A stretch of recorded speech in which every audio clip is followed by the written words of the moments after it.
Bab 3421, aku akan berbicara dengan Wang Kuyang.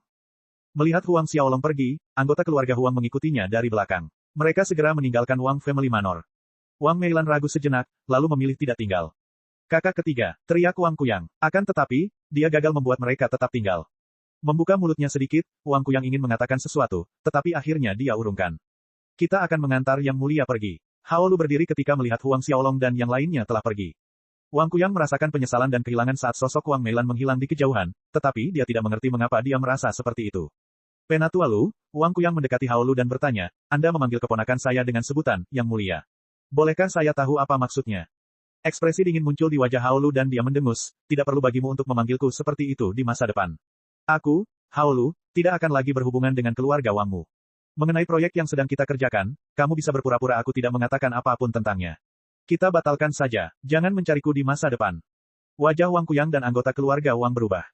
Mengapa? Apakah ini karena keponakanku? Hao Lu mengabaikan teriakan Wang Kuyang, dan dia meninggalkan istana. Wang Kuyang berlari di belakangnya dan berteriak, Penatua Lu, keluarga kita akan mendapatkan lebih dari 100 juta batu roh tingkat rendah dari proyek ini. 100 juta, itu 100 juta per keluarga. Hao Lu terdiam sejenak, lalu menatap tajam ke arah Wang Kuyang. Ia mencibir dalam hati ketika menyadari bahwa Wang Kuyang masih memikirkan uang ketika ia menyinggung satu-satunya orang di bumi yang tidak mampu disinggung oleh siapapun. Itu belum semuanya. Ia mempermalukan keluarga pihak lain. Sebelumnya, dia merasa iri karena Wang Kuyang memiliki pendukung yang kuat. Dari kelihatannya, tidak ada lagi yang perlu diirikan. Bahkan, dia sedikit mengasihani Wang Kuyang. Jantung Wang Kuyang mulai berdebar kencang saat dia melihat rasa kasihan di mata Hao Lu. Setelah menatap Wang Kuyang selama beberapa detik, Hao Lu menggelengkan kepalanya dan pergi. Dia memilih untuk tidak mengatakan apapun. Setelah beberapa kali mencoba membuat Hao Lu tetap tinggal, mereka hanya bisa menyerah saat dia meninggalkan istana.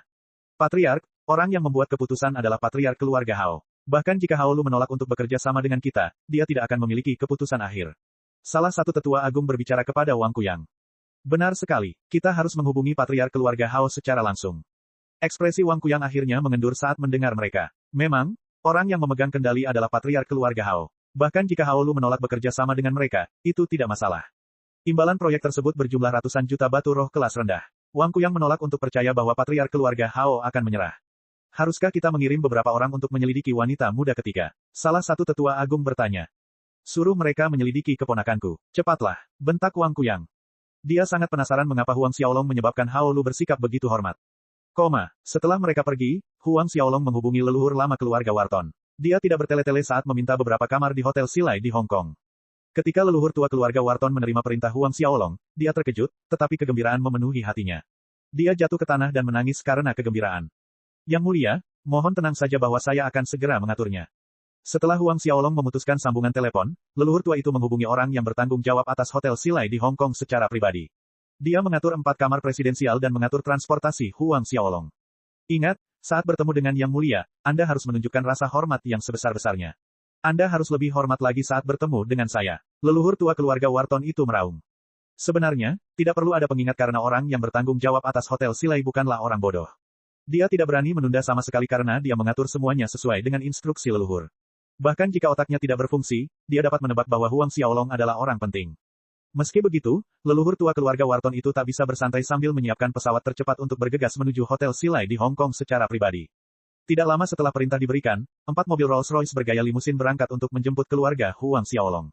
Selain itu, orang yang bertanggung jawab atas hotel itu sendiri datang untuk menyambutnya. Apakah Anda Yang Mulia? Tanya orang yang bertanggung jawab atas Hotel Silai. Apakah Old Wharton yang mengirimmu? Orang yang bertanggung jawab atas hotel itu menatap Huang Xiaolong dengan tercengang. Ketika dia mendengar bagaimana Huang Xiaolong berbicara kepada leluhur tua itu, dia hampir melompat ketakutan. Ya, Yang Mulia, leluhur tua itu mengirim saya ke sana, dan Anda bisa memanggil saya Sao kecil. Orang yang bertanggung jawab atas Hotel Silai di Hong Kong memiliki status yang sebanding dengan para leluhur keluarga besar, tetapi sekarang, dia harus merendahkan dirinya di depan Huang Xiaolong. Huang Xiaolong tertawa geli. Tidak lama setelah mobil tiba untuk menjemput keluarga Huang, Hao Lu kembali ke keluarga Hao. Apa, Yang Mulia sudah tiba di Hong Kong? Kepala keluarga Hao gemetar karena terkejut ketika mendengar laporan dari Hao Lu. Ya, Patriark, itu belum semuanya. Dia membawa serta keluarganya. Benarkah itu? Hao Chengren, kepala keluarga Hao, melanjutkan, kedatangannya membawa kehormatan bagi kota kita. Di matanya, keluarga Huang Xiaolong dipenuhi dengan dewa. Merupakan kehormatan yang tak tertandingi bagi anggota keluarga besar di Hong Kong untuk menyambut mereka. Sebenarnya, aku bertemu dengan Yang Mulia dan keluarganya di Wang Family Manor. Hao Lu memutuskan untuk berbicara tentang masalah yang mengganggunya. Oh, Istana Wang Kuyang. Tubuh Hao Chengren sedikit gemetar. Ya, Hao Lu menjelaskan semua yang terjadi. Seperti Hao Lu, kecemburuan Hao Chengren terhadap Wang Kuyang mencapai puncaknya ketika dia mendengar bahwa patriark keluarga Wang adalah paman Huang Xiaolong. Namun, semakin banyak Hao Lu berkata, semakin buruk ekspresi Hao Chengren. Yang mulia sangat marah saat itu terjadi, kata Hao Lu. Patriark, ini, apakah menurutmu kita harus terus bekerja sama dengan mereka? Omong kosong, batalkan semuanya, batalkan semua proyek yang kita miliki dengan keluarga Wang. Hubungi Wang Kuyang sekarang juga dan katakan padanya bahwa ini perintah dariku. Bentak Hao Chengren. Baik, Patriark, Hao Lu menjawab dengan hormat. Namun, Hao Chengren tampaknya telah memikirkan sesuatu dan melanjutkan, tunggu. Aku akan memberitahunya sendiri. Wang Kuyang hendak memanggil orang untuk memanggil Wang Sisi ketika teleponnya berdering. Kemarahannya sudah mencapai puncaknya, dan dia ingin mengambil kesempatan untuk menceramahi putrinya dengan baik, tetapi dia tidak dapat menahan diri untuk tidak mengangkat teleponnya ketika dia melihat bahwa panggilan itu berasal dari Hao Chengren. Dia menyapa dengan hormat, Patriark Hao. Saya membatalkan semua kerjasama dengan keluargamu. Sebelum Wang Kuyang sempat berkata apa-apa, dia melanjutkan, setiap proyek yang kita mulai akan dibatalkan. Adapun yang belum kita mulai, kita tidak akan mengerjakannya bersama-sama. Bab 3422, Perjamuan Keluarga Wang. Bab 3422, Perjamuan Keluarga Wang. Wang Kuyang berteriak, itu, aku menyuruh orang untuk menghitungnya. Kita akan bisa mendapatkan lebih dari 100 juta batu roh tingkat rendah jika kita menyelesaikan proyek ini. Hao Chengren menggunakan tatapan yang sama seperti Hao Lu saat dia menatap Wang Kuyang. Akhirnya memutuskan untuk tidak menjelaskan dirinya sendiri, dia menggelengkan kepalanya karena kecewa sebelum memutuskan sambungan. Beberapa saat kemudian, Wang Chongan, seorang tetua agung keluarga Wang, membawa Wang Sisi ke aula. Mereka melihat Wang Kuyang menatap kosong ke ponselnya sambil berbaring lemas di sofa. Mereka tidak tahu apa yang bisa membuat Wang Kuyang begitu sedih. Patriark, aku telah membawa nona muda, kata Wang Chongan hati-hati. Namun, Wang Kuyang tampaknya tidak mendengarnya. Ayah, teriak Wang Sisi saat melihat ayahnya masih terpaku dalam keadaan linglung. Akhirnya tersadar kembali, dia menatap mereka berdua. Meski begitu, raut wajahnya tidak berubah. Raut percaya diri di wajahnya sudah tidak ada lagi. Ayah, apa yang terjadi? Wang Sisi tidak dapat menahan diri untuk bertanya. Wang Chongan tidak dapat menghilangkan firasat buruk di hatinya saat melihat Wang Kuyang yang murung. Kepala keluarga Hao baru saja menelepon saya untuk membatalkan semua proyek yang sedang kami kerjakan. Apa? Teriak Wang Chongan. Mungkinkah ini semua karena Hao Lu? Teriak Wang Chongan.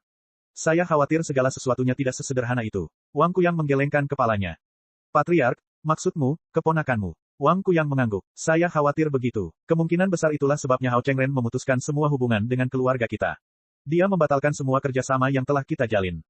Wang Sisi dan Wang Chongan berteriak kaget. Apa? Gerutu Wang Chongan. Bukankah itu berarti keluarga Hao juga akan kehilangan banyak hal? Mereka harus membayar banyak ganti rugi jika mereka memilih untuk menghentikan semuanya sekarang. Perkiraan konservatif memperkirakan kompensasi mereka hampir 500 juta batu roh kelas rendah. Wang Kuyang menghela napas. Dia tetap memilih untuk melakukannya. Bahkan jika mereka harus membayar lebih dari 500 juta batu roh tingkat rendah, mereka bersedia menghentikan semua koneksi. Tidak mungkin dia memilih untuk berhenti karena orang-orang desa itu. Sela Wang Sisi, keluarga Hao adalah salah satu keluarga papan atas di Hong Kong, dan fondasi mereka sudah ada sejak lebih dari 100 tahun. Bahkan keluarga papan atas dari daratan akan mampu menekan mereka untuk memutuskan semua hubungan dengan kita. Tentu saja, itulah yang dipikirkan Wang Sisi. Itu juga yang kupikirkan, mungkin ada alasan lain yang terlibat. Wang Chongan menambahkan. Wang Kuyang bergumam, Yang Mulia, mengapa saya merasa cara mereka memanggilnya begitu familiar? Seberapa keras pun dia mencoba, dia tidak dapat menemukannya.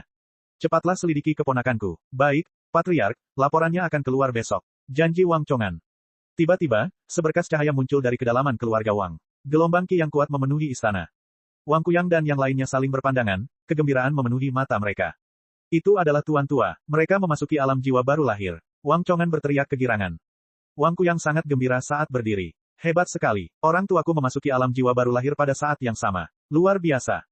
Meskipun keluarga Wang mungkin tidak fokus pada kultivasi, kedudukan keluarga mereka akan meningkat cukup banyak dengan dua ahli alam jiwa baru lahir di pucuk pimpinan. Begitu Wang Kuyang selesai berbicara, dua sosok melayang ke langit saat mereka berdiri di atas istana. Wang Kuyang, Wang Chongan, dan para ahli keluarga Wang dengan cepat berlari menuju kedua sosok itu. Ayah, Ibu, Wang Kuyang menyapa. Para anggota keluarga Wang membungkuk hormat. Keduanya adalah Wang Ximing dan Guo Sue, orang tua Wang Kuyang. Saat mereka turun dari atas, mereka mengamati kerumunan. Keluarga kami sangat beruntung karena kalian berdua bisa memasuki alam jiwa baru lahir. Hahaha, keluarga Wang kami diberkati oleh surga. Wang Kuyang tersanjung. Wang Ximing tertawa terbahak-bahak. Saya akan segera memberitahu keluarga. Kami akan mengadakan perjamuan besar besok untuk merayakannya, dan kami akan mengundang para leluhur dari berbagai keluarga di Hong Kong. Wang Kuyang melanjutkan. Baiklah, Wang Ximing menyeringai. Sekarang dia dan istrinya memasuki alam jiwa baru lahir pada saat yang sama, itu adalah sesuatu yang layak dirayakan. Wang Kuyang segera menyampaikan perintah itu. Undangan pun dikirim ke para kepala keluarga di Hong Kong. Hampir semua orang penting menerima undangan bermerek emas dari keluarga Wang. Dalam sekejap, semua orang di kota mengetahui terobosan mereka. Saat anggota keluarga Wang sibuk mengirimkan undangan, Huang Xiaolong dan Zhang Yuhan menatap keluar panel kaca raksasa yang mengelilingi suite mereka. Mereka mengagumi pemandangan Hong Kong dari atas. Yang mulia, kepala keluarga Hao telah tiba di lobi. Ia meminta pertemuan. Menurut Anda, orang yang bertanggung jawab atas Hotel Silai, Zhao Hanwen, berbicara dengan hati-hati. Dengan posisinya, dia tahu betapa pentingnya patriark keluarga Hao. Bahkan pejabat tinggi di kota harus menundukkan kepala saat berbicara dengannya. Biarkan dia menunggu. Beri aku waktu 1 jam sebelum kau membawanya ke atas. Huang Xiaolong berbicara tanpa menoleh. Zhao Hanwen membuka mulutnya sedikit, tercengang. 1 jam, bukankah itu cukup? Pergi. Huang Xiaolong memberi isyarat pada Zhao Hanwen untuk pergi. Karena tidak berani menentang perintah itu, Zhao Hanwen membungkuk sebelum meninggalkan ruangan. Ketika dia tiba di lobi hotel, dia melihat Hao Chengren menunggu di tengah aula dan dia bergegas menghampiri. Melihat Zhao Hanwen, mata Hao Chengren berbinar dan dia bertanya, "Saudara Zhao, bagaimana hasilnya?" Zhao Hanwen berhenti sejenak. Melihat ekspresi Zhao Hanwen, Hao Chengren berpikir bahwa Huang Xiaolong tidak mau bertemu dengannya. Ekspresinya menjadi suram, "Aku terlalu gegabah. Aku seharusnya tidak mencoba mencari yang mulia tanpa mengatur pertemuan." Tepat saat dia hendak pergi, Zhao Hanwen menjelaskan, "Tunggu. Yang mulia menyuruhku menunggu selama 1 jam sebelum membawamu ke atas." Hao Chengren menunjukkan wajah penuh kegembiraan. Benarkah itu? Dia menatap Zhao Hanwen sebelum meraih tangannya. Ya, Zhao Hanwen menatap Hao Chengren seperti sedang menatap orang aneh. Dia merasa reaksi Hao Chengren terlalu berlebihan. Beberapa saat yang lalu, dia takut Hao Chengren akan marah besar. Hao Chengren tidak berhenti di situ. Sambil memeluk Zhao Hanwen, dia mengucapkan terima kasih banyak. Bab 3423, semua orang pergi ke Hotel Silai. Bab 3423, semua orang pergi ke Hotel Silai. Tidak lama setelah Hao Chengren tiba, seorang pria tua beralis putih mengenakan jubah kuno memasuki aula. Zhao Hanwen dan Hao Chengren terkejut ketika melihat lelaki tua itu. Mereka berlari menghampirinya dengan tergesa-gesa. Penatuamu, tetuamu, ada 3 orang tua-tua dan 2 orang tua di Hong Kong, dan mereka merupakan orang-orang dengan senioritas tertinggi di kota itu. Bahkan para leluhur keluarga Hao pun hanya bisa dianggap junior di mata mereka. Melihat Hao Chengren hadir, tetuamu sedikit terkejut. Dia mengangguk sedikit dan bertanya, "Sepertinya Patriark Hao juga ada di sini untuk menyambut Yang Mulia." Zhao Hanren merasakan jantungnya bergetar ketakutan. Mungkinkah tetuamu juga ada di sana untuk menemui Yang Mulia? Kelima senior itu sudah lama tidak muncul di dunia luar. Bahkan para pemimpin keluarga papan atas di kota itu mungkin tidak dapat meminta audiensi dengan mereka. Sekarang, tetuamu berlari jauh-jauh untuk menemui Huang Xiaolong. Hao Chengren terkekeh hormat, "Penatuamu, tebakanmu benar. Di mana Yang Mulia sekarang?" Tetuamu tak dapat menahan diri untuk bertanya. Saat Hao Chengren menoleh ke arah Zhao Hanwen menjelaskan, "Yang Mulia saat ini sedang menikmati waktunya bersama keluarganya. Dia menyuruhku untuk membawa Patriark Hao ke atas setelah 1 jam. Karena tetuamu juga ada di sini, aku akan melapor kepada Yang Mulia." Dia berbalik begitu berbicara. Sambil meraih Zhao Hanwen, tetuamu melambaikan tangannya dengan panik. "Tidak. Tidak perlu merepotkan Yang Mulia. Aku akan menunggu di sini, dan kau bisa membuat laporan saat kau membawa Hao Chengren nanti.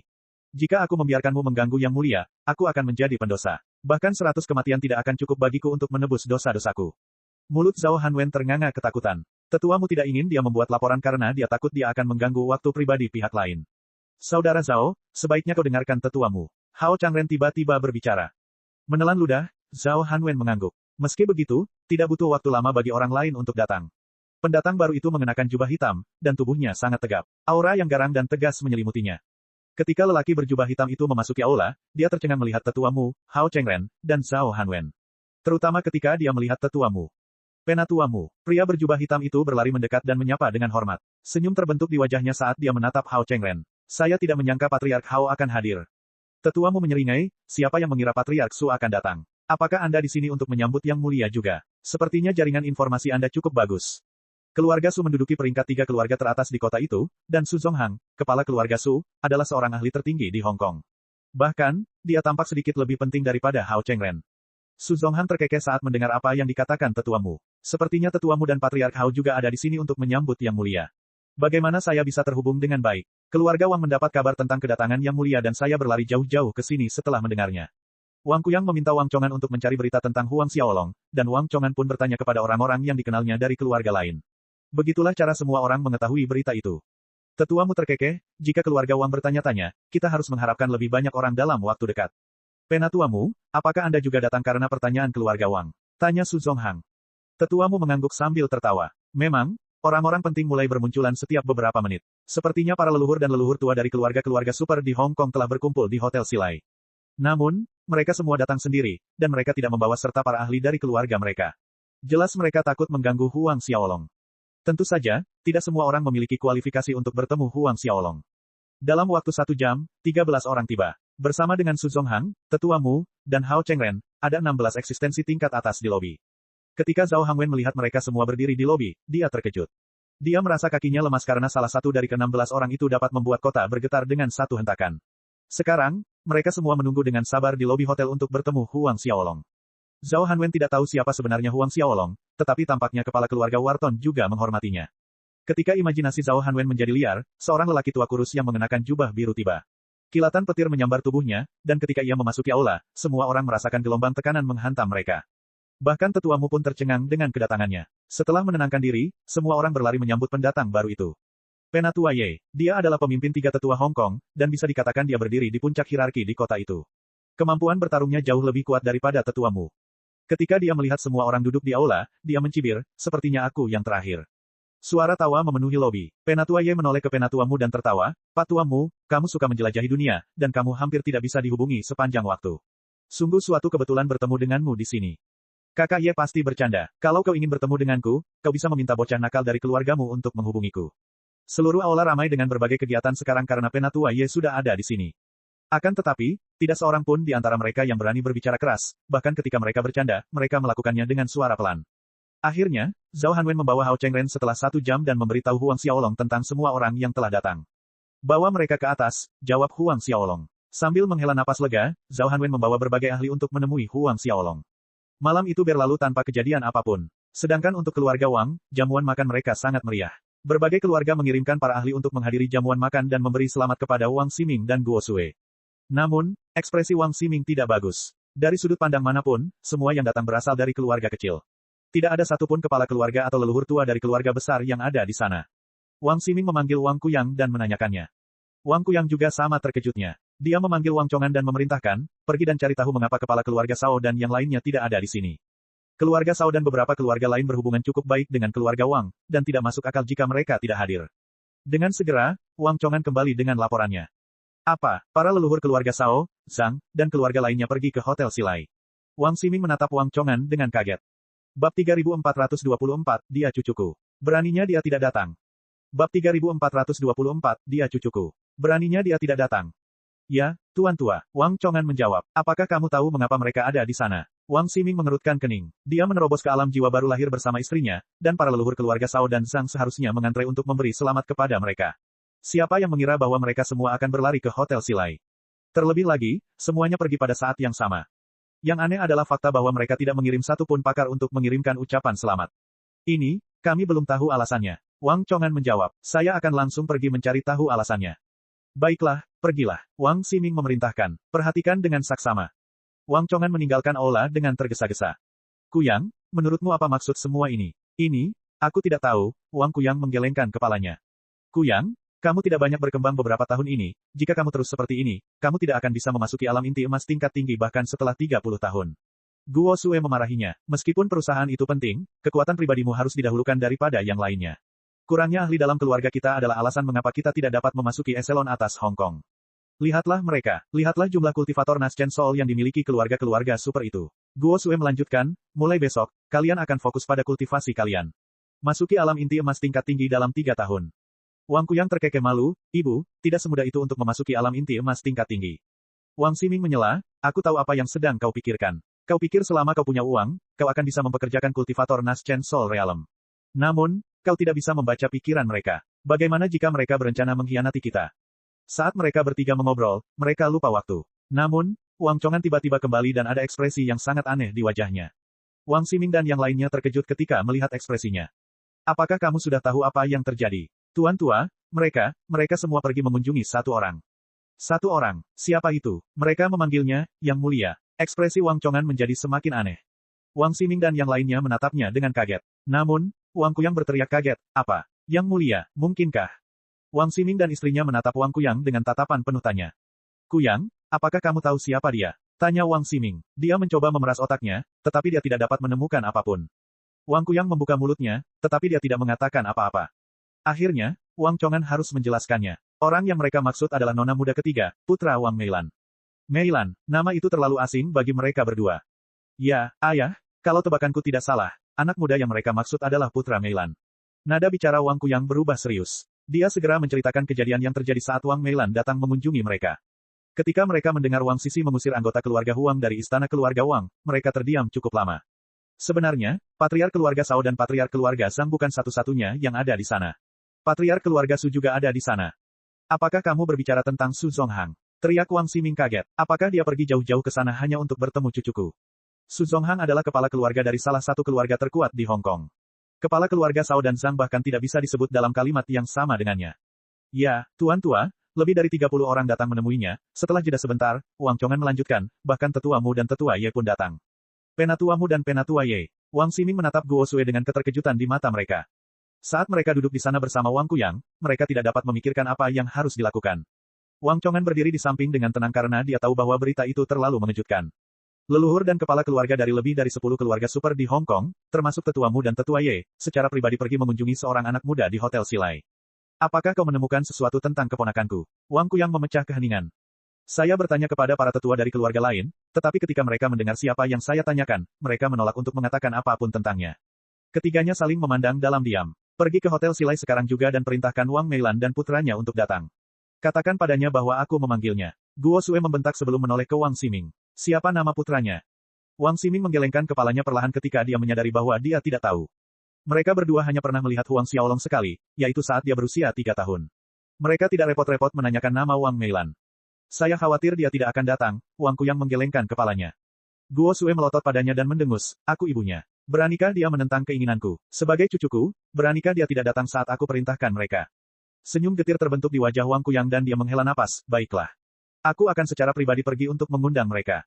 Wang Ximing bergumam, baiklah. Karena itu, Wang Kuyang menyiapkan mobil dan ia memutuskan untuk membawa putrinya bersamanya. Saat kau tiba, sebaiknya kau tunjukkan rasa hormat saat bertemu sepupumu. Apa aku mengerti? Gerutu Wang Kuyang saat mereka menaiki mobil. Wang Sisi membalasnya dengan ketus, baiklah, baiklah. Aku bahkan akan berlutut untuk meminta maaf kepada bajingan itu, apakah kamu senang sekarang? Huang Xiaolong memerintahkan Tetua Ye dan yang lainnya untuk meninggalkannya ketika Zhao Hanwen datang membawa berita bahwa Wang Kuyang dan Wang Sisi ada di sana untuk menemuinya. Buang saja, gumam Huang Xiaolong. Tepat saat Zhao Hanwen hendak melaksanakan perintahnya, Wang Meilan memasuki ruangan dan membentaknya, Xiaolong, dia pamanmu. Berbalik ke arah Zhao Hanwen, dia bergumam, bawa mereka ke sini. Zhao Hanwen tidak berani melakukan apapun tanpa persetujuan Huang Xiaolong dan dia berbalik menatap Huang Xiaolong dengan ekspresi memohon. Huang Xiaolong akhirnya menganggukkan kepalanya dan Zhao Hanwen turun untuk membawa mereka berdua ke suite. Bab 3425, Wang Meilan tidak akan menjadi putriku lagi. Bab 3425, Wang Meilan tidak akan menjadi putriku lagi. Di dalam lift, Wang Sisi menggerutu, memangnya dia pikir dia siapa? Kamu mengunjunginya secara pribadi dan dia berani berpura-pura.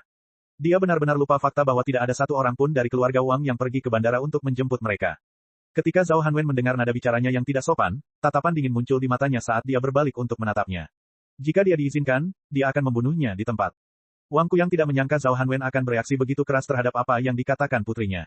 Dia adalah orang yang bertanggung jawab atas Hotel Silai di Hong Kong, dan posisinya tidak tergoyahkan. Dia tidak menyangka Zhao Hanwen mengenal Huang Xiaolong. Meskipun dia terkejut, dia harus menjelaskan tindakannya kepada Zhao Hanwen. Tuan Zhao Hanwen, putri saya mengatakannya tanpa banyak niat jahat. Mohon maafkan dia.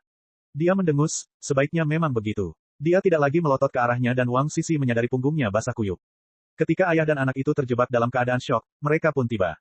Setelah meminta mereka menunggu di pintu, Zhao Hanwen memasuki ruangan untuk memberitahu Huang Xiaolong. Setelah beberapa saat, dia muncul untuk memanggil mereka.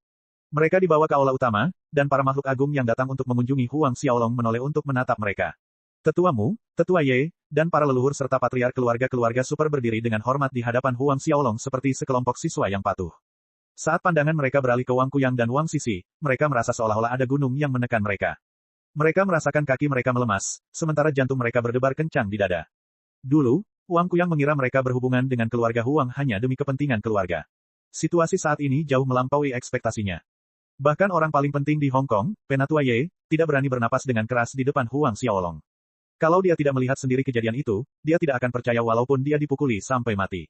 Apa yang kamu inginkan? Suara Huang Xiaolong datang dari tengah aula. Wajah Wang Kuyang berkedut tak terkendali saat dia memaksakan senyum. Dia menatap Wang Meilan dan berkata, kakak ketiga, orang tua kami keluar dari pengasingan hari ini dan mereka ingin bertemu denganmu sekarang setelah mengetahui bahwa kamu telah tiba di Hong Kong. Aku di sini untuk meminta maaf atas nama mereka. Silakan kembali ke Wang Family Manor. Dia menyeret Wang Sisi hingga berlutut. Sisi, mengapa kamu tidak meminta maaf kepada bibi dan sepupumu?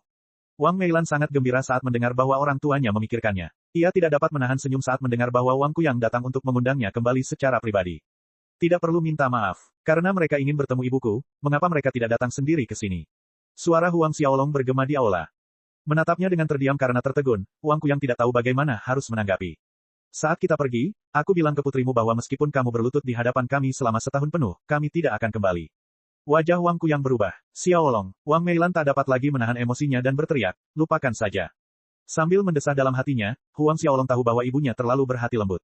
Bahkan setelah keluarga Wang mengabaikannya, dia masih berharap untuk kembali. Bagaimanapun, orang yang memohon padanya untuk kembali adalah kakak laki-lakinya, dan Wang Ximing serta Guo Sue adalah orang tuanya. Huang Xiaolong berkata kepada Wang Kuyang, jika mereka benar-benar ingin bertemu ibuku, mereka bisa datang sendiri ke Hotel Silai. Apapun masalahnya, kami tidak akan menginjakan kaki di Wang Family Manor milikmu. Wang Meilan ingin mengatakan sesuatu, tetapi akhirnya dia memilih untuk tidak mengatakannya. Kalian bisa pergi sekarang. Huang Xiaolong tidak repot-repot melihat Wang Kuyang atau Wang Sisi saat dia memberi perintah. Dengan tatapan memohon, Wang Kuyang menatap Wang Meilan. Namun, Huang Xiaolong menggelengkan kepalanya sedikit ketika Wang Meilan menatapnya dengan upaya terakhir untuk memohon atas nama mereka.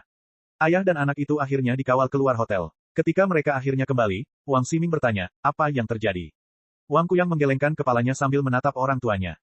Namun, Wang Sisi meraung marah, bajingan kecil itu berkata bahwa bahkan jika ayahku berlutut selama setahun, dia tidak akan menginjakan kaki di istana keluarga Wang kita. Wang Ximing menjadi sangat marah saat mendengar apa yang dikatakannya. Dia memecahkan cangkir di tangannya. Apakah bajingan Huang kecil itu benar-benar mengatakan itu? Tanya Guo Sue. Itu belum semuanya. Dia bilang kalau kamu ingin melihatnya, kamu bisa langsung datang ke hotel untuk meminta-minta. Guo Sue membentak, mereka pikir mereka siapa? Dia hanya anak anjing kampung dari anggota cabang keluarga Huang. Apa dia tidak tahu kalau kita adalah kakek neneknya? Beraninya dia memanggil kita untuk datang ke sana. Wang Ximing tidak mengatakan apa-apa, tetapi dari penampilannya, dia juga marah pada Huang Xiaolong. Namun, Wang Kuyang teringat dengan adegan di mana tetua Ye dan yang lainnya bersikap tunduk di depan Huang Xiaolong dan dia bergumam, sebenarnya, dia mungkin jauh lebih penting dari yang kita kira. Jadi bagaimana dengan itu? Bisakah dia tidak menghormati orang yang lebih tua karena sedikit kekuasaan? Ini tidak masuk akal, bentak Guo Sue. Wang Ximing melambaikan tangannya dan memerintahkan, suruh Wang Chongan pergi dan memberitahu bajingan anjing itu bahwa jika dia tidak muncul di hadapanku, dia tidak akan diterima lagi di Wang Family Manorku. Wang Meilan tidak akan menjadi putriku lagi. Wang Kuyang ingin membujuk mereka, tetapi dia langsung dibungkam oleh Wang Ximing. Cukup. Tidak lama kemudian, Huang Xiaolong dan yang lainnya menerima peringatan dari Wang Ximing. Ketika Wang Meilan mendengar apa yang dikatakan Wang Ximing, darah mengalir dari wajahnya.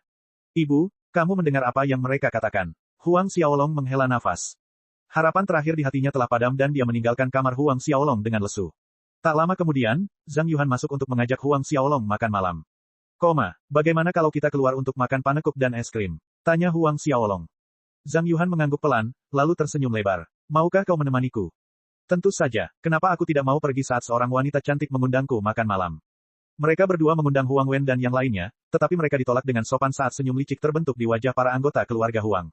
Selain Huang Jiyuan dan Wang Meilan, semua orang menyeringai nakal saat mereka melihat Huang Xiaolong berencana untuk pergi keluar bersama Zhang Yuhan. Tidak lama kemudian mereka tiba di pasar malam. Ketika mereka turun, Huang Xiaolong melihat bahwa jalan itu dipenuhi pedagang yang menjual makanan lezat. Kurasa aku akan bersenang-senang malam ini. Huang Xiaolong terkekeh. Saat mereka berdua menikmati kebersamaan saat berjalan-jalan di jalan, pemandangan yang sama sekali berbeda tengah terjadi di Wang Family Manor. Wang Ximing, Wang Kuyang, dan Guo Sue duduk di aula utama dengan ekspresi sedih di wajah mereka. Mereka baru saja menerima satu dari sekian banyak panggilan telepon yang mereka terima sepanjang malam, dan setiap orang yang menelepon mereka adalah kepala keluarga kaya di Hong Kong. Tidak ada pengecualian karena mereka memutuskan semua kerjasama dengan keluarga Wang. Bab 3426, Membuka Wilayah Rahasia Kunlun. Bab 3426, Membuka Wilayah Rahasia Kunlun. Setiap keluarga besar di Hong Kong membatalkan proyek mereka dengan keluarga Wang, dan perusahaan keluarga Wang lumpuh dalam sekejap. Ketika para investor mengetahui apa yang terjadi, tidak lama kemudian dana mereka juga akan diputus. Apa yang terjadi? Wang Ximing bergumam pada dirinya sendiri. Dia tidak percaya dengan berita itu. Jika keluarga Mo dan keluarga Ma memutuskan hubungan mereka, keluarga Wang tidak akan peduli. Namun, keluarga-keluarga yang memiliki hubungan erat dengan keluarga Wang selama ratusan tahun terakhir, seperti keluarga Zhang, Du, dan Shao melakukan hal yang sama. Selain itu, para leluhur dari berbagai keluarga datang untuk menyatakan pendirian mereka secara langsung. Panggilan terakhir datang dari leluhur lama keluarga Shao, dan dia diberitahu bahwa mereka tidak akan pernah bekerja sama lagi di masa mendatang. Dia masih ingat ekspresi mencemooh dan acuh tak acuh di wajah mereka saat mereka menyampaikan berita itu kepadanya. Setelah melamun sejenak, telepon berdering lagi. Namun, tidak ada seorang pun yang berani mengangkatnya. Rasa terkejut yang memenuhi hati mereka setelah semua panggilan yang mereka terima beberapa saat yang lalu menyebabkan mereka membeku di tempat duduk mereka. Akhirnya, Wang Kuyang memutuskan untuk mengangkatnya. Begitu panggilan video tersambung, wajah panik Wang Chongan terlihat di layar. Tuan Patriark, Citibank mengirim orang-orangnya ke perusahaan.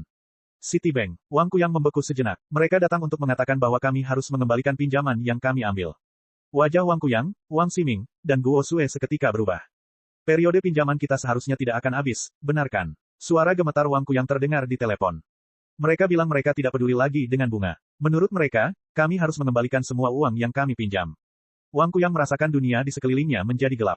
Pinjaman dari keluarga Wang sebagian besar berasal dari Citibank. Secara total, mereka harus membayar lebih dari 10 miliar batu roh kelas rendah. Tidak peduli seberapa kaya keluarga Wang, mereka tidak akan dapat mengambil 10 miliar batu roh kelas rendah sekaligus. Itu dia pasti ada hubungannya dengan ini. Wang Kuyang berteriak dengan marah. Wang Ximing dan Guo Sue menatap putra mereka dengan kaget. Ayah, itu anak dari adik ketiga. Pasti dia, teriak Wang Kuyang dengan marah. Bajingan kecil itu, apakah dia memerintahkan bank untuk menarik kembali pinjaman mereka? Guo Sue tersentak kaget. Itu belum semuanya, dia mungkin memerintahkan berbagai keluarga untuk menghentikan kerja sama mereka dengan kita. Dia pasti orang di balik semua ini. Wang Kuyang berteriak seperti binatang buas yang terpojok. Wang Ximing menatap putranya dengan kaget. Ini tidak mungkin, kan? Dia sangat jelas tentang seberapa kuat Huang Jiyuan. Lagi pula, dia telah melakukan penyelidikan terperinci di masa lalu. Betapapun berbakatnya putra Huang Jiyuan, ia bukanlah siapa-siapa di mata keluarga Wang. Tidak seorang pun mengira bahwa ia memiliki kemampuan untuk mengguncang kota. Sedangkan untuk bank, itu seharusnya lebih kecil kemungkinannya. Citibank adalah salah satu bank terbesar di dunia. Bank ini memiliki koneksi hebat di Eropa Barat dan Timur. Keluarga yang mengendalikan Citibank berada di puncak dunia. Anda mungkin tidak tahu apa yang terjadi, tetapi ketika saya mengunjungi mereka di hotel, Wang Kuyang menjelaskan semuanya sejak dia melangkah ke Hotel Silai bersama Wang Sisi. Ketika mereka mendengar bahwa Tetua Ye, Tetua Mu, dan para leluhur tua dari berbagai keluarga bersikap tunduk di depan Huang Xiaolong, pasangan itu menatap Wang Kuyang dengan kaget. Mengapa kamu tidak pergi ke hotel sendiri? Wang Kuyang ragu sejenak sebelum bertanya. Ekspresi wajah Wang Ximing berubah jelek. Apakah kau memintaku untuk memohon pada anak itu? Tentu saja tidak. Wajah Guo Sue dingin dan dia membentak. Saat malam tiba, Huang Xiaolong kembali ke hotel bersama Zhang Yuhan. Ketika mereka kembali ke kamar, dia mengambil pedang pangu. Proses penyempurnaan berlanjut, dan malam segera berlalu. Begitu fajar menyingsing keesokan harinya, Zhao Hanwen memasuki kamar Huang Xiaolong untuk melaporkan kedatangan leluhur tua keluarga Wharton. Biarkan dia masuk. Aku akan pergi sebentar lagi, dan dia punya waktu 10 menit jika dia ingin bertemu denganku, kata Huang Xiaolong. Lagi pula, dia berjanji kepada anggota keluarga Huang untuk membawa mereka keluar sebentar lagi. Ekspresi kegembiraan terbentuk di wajah Zhao Hanwen dan dia segera pergi untuk membawa leluhur tua Wharton ke dalam ruangan. Beberapa saat kemudian, leluhur tua keluarga Wharton pergi dengan gembira. Anggota keluarga Huang perlahan memasuki ruangan. Apakah kalian siap? Huang Xiaolong melihat Lin Kai dan yang lainnya yang membawa banyak barang dan dia terkekeh. Kita tidak akan pergi lama-lama. Mengapa kalian membutuhkan begitu banyak barang? Nenek menyuruhku membawakannya. Huang Datu tersenyum pahit. Wang Meilan melotot padanya dan menegur, kenapa kamu mengeluh? Itu hanya beberapa barang. Apa kamu keberatan? Tentu saja tidak. Huang Datu menjabat tangannya dengan tergesa-gesa. Kenapa aku harus keberatan dengan itu? Suara tawa memenuhi ruangan. Beberapa saat setelah Huang Xiaolong dan yang lainnya meninggalkan hotel, Zhao Hanwen menghubunginya. Dia melaporkan kedatangan Wang Kuyang, Wang Ximing, dan Guo Sue. Kirim mereka pergi, gerutu Huang Xiaolong. Ketika mereka bertiga diusir dari hotel oleh Zhao Hanwen, amarah hampir menguasai mereka. Api menyembur dari mata Wang Ximing. Kita akan kembali. Aku tidak percaya kita tidak akan bisa melewati ini tanpa bantuan si bajingan kecil itu. Teriak Guo Sue. Beberapa hari kemudian, Huang Xiaolong dan yang lainnya meninggalkan Hong Kong dan kembali ke kebun naga biru. Mengenai hal-hal yang dilakukan keluarga-keluarga papan atas di Hong Kong, Huang Xiaolong menutup mata terhadapnya. Tidak perlu baginya untuk ikut campur dalam hal-hal kecil. Sebenarnya, dia tidak memerintahkan mereka untuk mempersulit keluarga Wang. Jika dia ingin memusnahkan mereka, dia cukup menjentikkan jarinya untuk membuat seluruh keluarga Wang menghilang dari muka bumi. Para leluhur lama berbagai keluarga membuat keputusan untuk memisahkan keluarga Wang sendiri, dan leluhur lama keluarga Wharton adalah orang yang memerintahkan bank untuk menarik kembali pinjaman mereka. Sebagai pemegang saham terbesar di Citibank, leluhur tua keluarga Wharton dapat berbuat sesuka hatinya.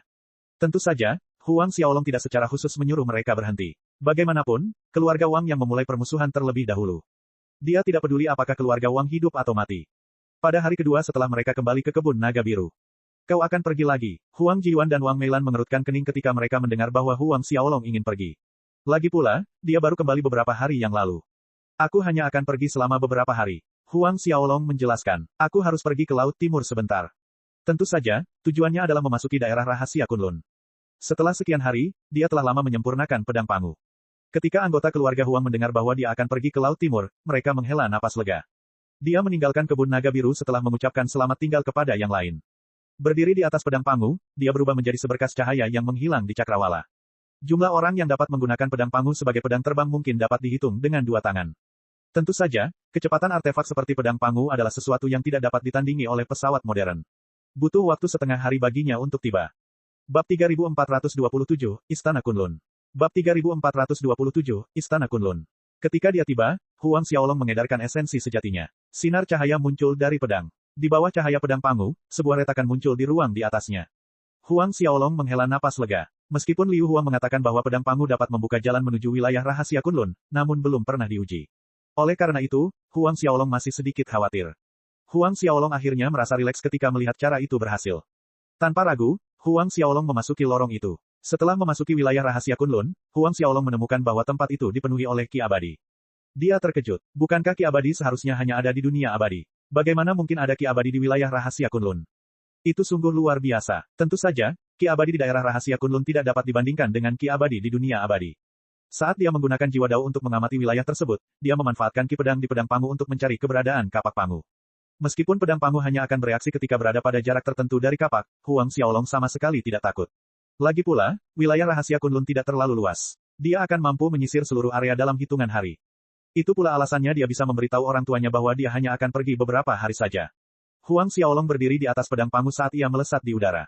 Ia menuju daratan terbesar di wilayah tersebut. Setengah jam kemudian, Huang Xiaolong melihat sebuah kota raksasa. Tanpa banyak basa-basi, dia menyeret ahli terkuat itu ke arahnya. Dari lelaki itu, Huang Xiaolong mengetahui bahwa dia berdiri di atas kota Xian, dan ahli terkuat adalah leluhur tua dari keluarga tertentu.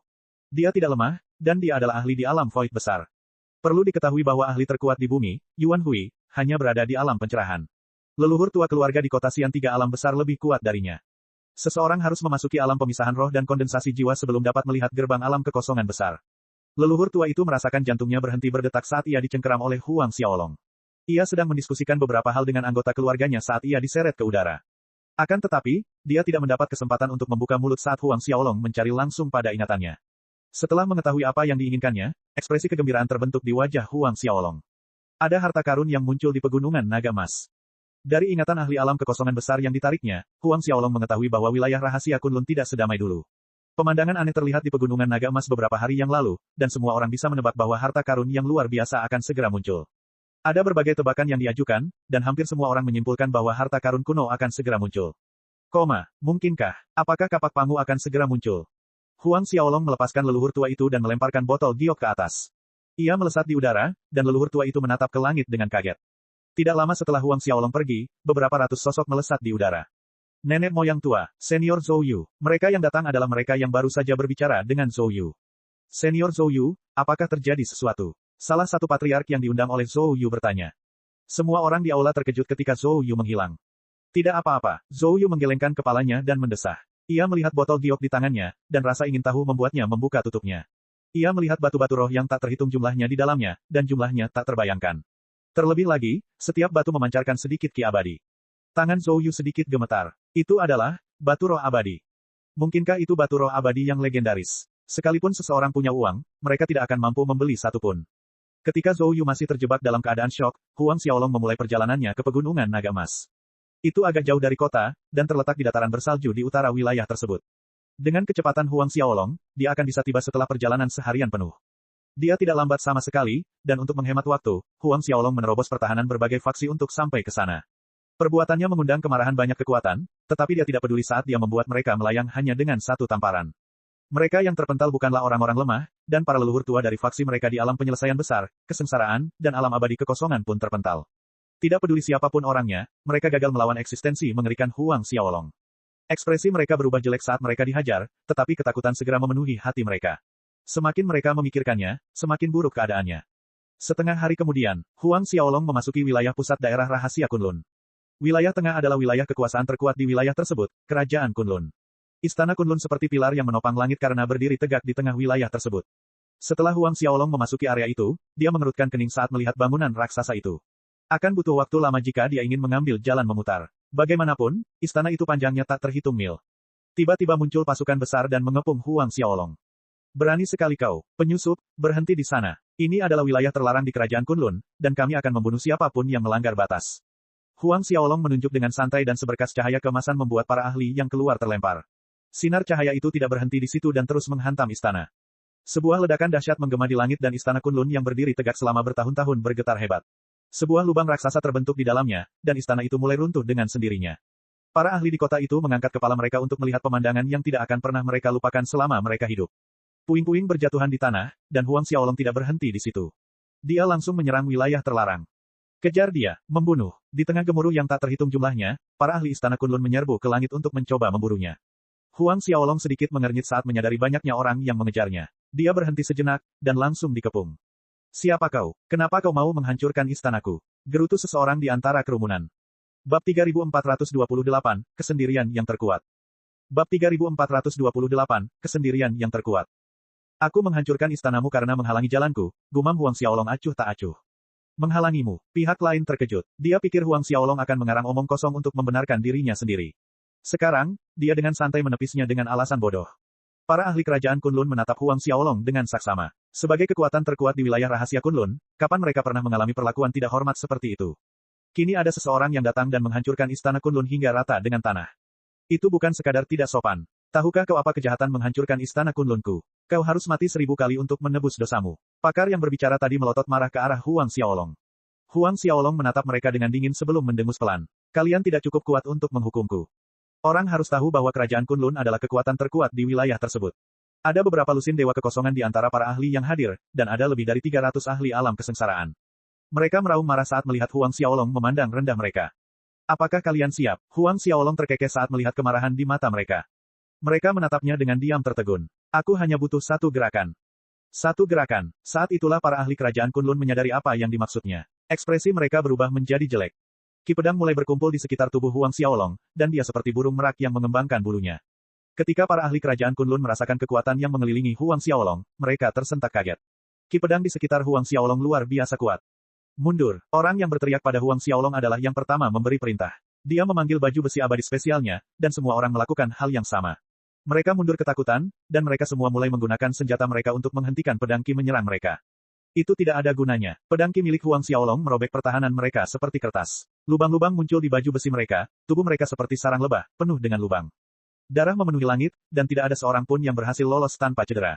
Meskipun dia tidak membunuh siapapun, mereka tidak lagi memiliki kemampuan untuk mengejarnya. Struktur di bawahnya runtuh dan Huang Xiaolong tidak lagi peduli dengan para penyintas yang memilih untuk tidak menghadapinya sebelumnya. Sambil berbalik, dia pergi. Kali ini, tidak ada seorang pun yang berani menghentikannya. Tentara yang ditempatkan di sekitar kota memandang sosok Huang Xiaolong yang menghilang dan tidak ada satupun dari mereka yang berani bernapas dengan keras. Huff, darah menyembur dari mulut para anggota kerajaan Kunlun. Sekalipun dia menyelamatkan nyawa mereka, mereka tidak akan bisa pulih dalam waktu singkat. Mereka saling memandang dan berpikir, kapan ahli seperti itu muncul di daerah rahasia Kunlun? Apakah dia seorang dewa kekosongan tingkat ke-9? Seorang dewa kekosongan tingkat ke-5 terkesiap? Tidak, seseorang lainnya terkesiap. Dia mungkin tidak sebanding dengan Kaisar Agung kita, tapi dia pasti mendekati. Para ahli di daerah rahasia Kunlun gemetar ketakutan. Kaisar Kunlun adalah orang terkuat di wilayah rahasia Kunlun. Dia seorang diri membangun kerajaan Kunlun, dan dia adalah sosok yang disegani. Sekarang setelah seseorang yang kekuatannya sebanding dengannya telah muncul, mereka menjadi bingung. Cepat dan laporkan hal ini kepada Kaisar Agung. Dewa kekosongan tingkat ke-6 berdiri dan memberi perintah. Kaisar Kunlun tidak berada di kerajaan, dan dia telah berangkat ke Pegunungan Naga Emas lebih dari sebulan yang lalu. Setelah mendengar berita tentang kemunculan harta karun itu, dia membawa banyak ahli ke sana. Karena itu, tidak banyak ahli yang mampu menghentikan Huang Xiaolong. Atau begitulah yang mereka pikirkan. Setelah para ahli membuat laporan, seseorang bergumam pelan, mungkinkah dia pergi ke Pegunungan Naga Emas? Mereka saling menatap dengan kaget. Melihat ke arah mana dia menuju, mungkin saja dia ada di sana. Berita tentang Huang Xiaolong yang mengalahkan anggota kerajaan Kunlun mengguncang wilayah tersebut tidak lama setelah dia pergi. Siapa orang itu? Dia terlalu sombong. Dia berani menghancurkan istana Kunlun, dan dari apa yang kita lihat, itu tidak bisa diperbaiki. Bagaimana dengan para ahli yang ditempatkan di istana? Apa yang terjadi dengan tentara Kunlun? Chen Yuqing, Chen Rui, dan beberapa ratus orang lainnya terlempar hanya dengan satu serangan. Mereka menderita luka serius dan pasukan tidak berani menahan orang luar itu. Terdengar desahan kaget. Chen Yuqing adalah dewa kekosongan tingkat 6. Chen Rui adalah dewa kekosongan tingkat 5, dan orang hanya bisa membayangkan seberapa kuat penyerangnya jika dia bisa membuat semua orang terbang. Ketika semua orang berspekulasi tentang identitas Huang Xiaolong, banyak orang menyimpulkan bahwa ia sedang menuju ke Pegunungan Naga Emas.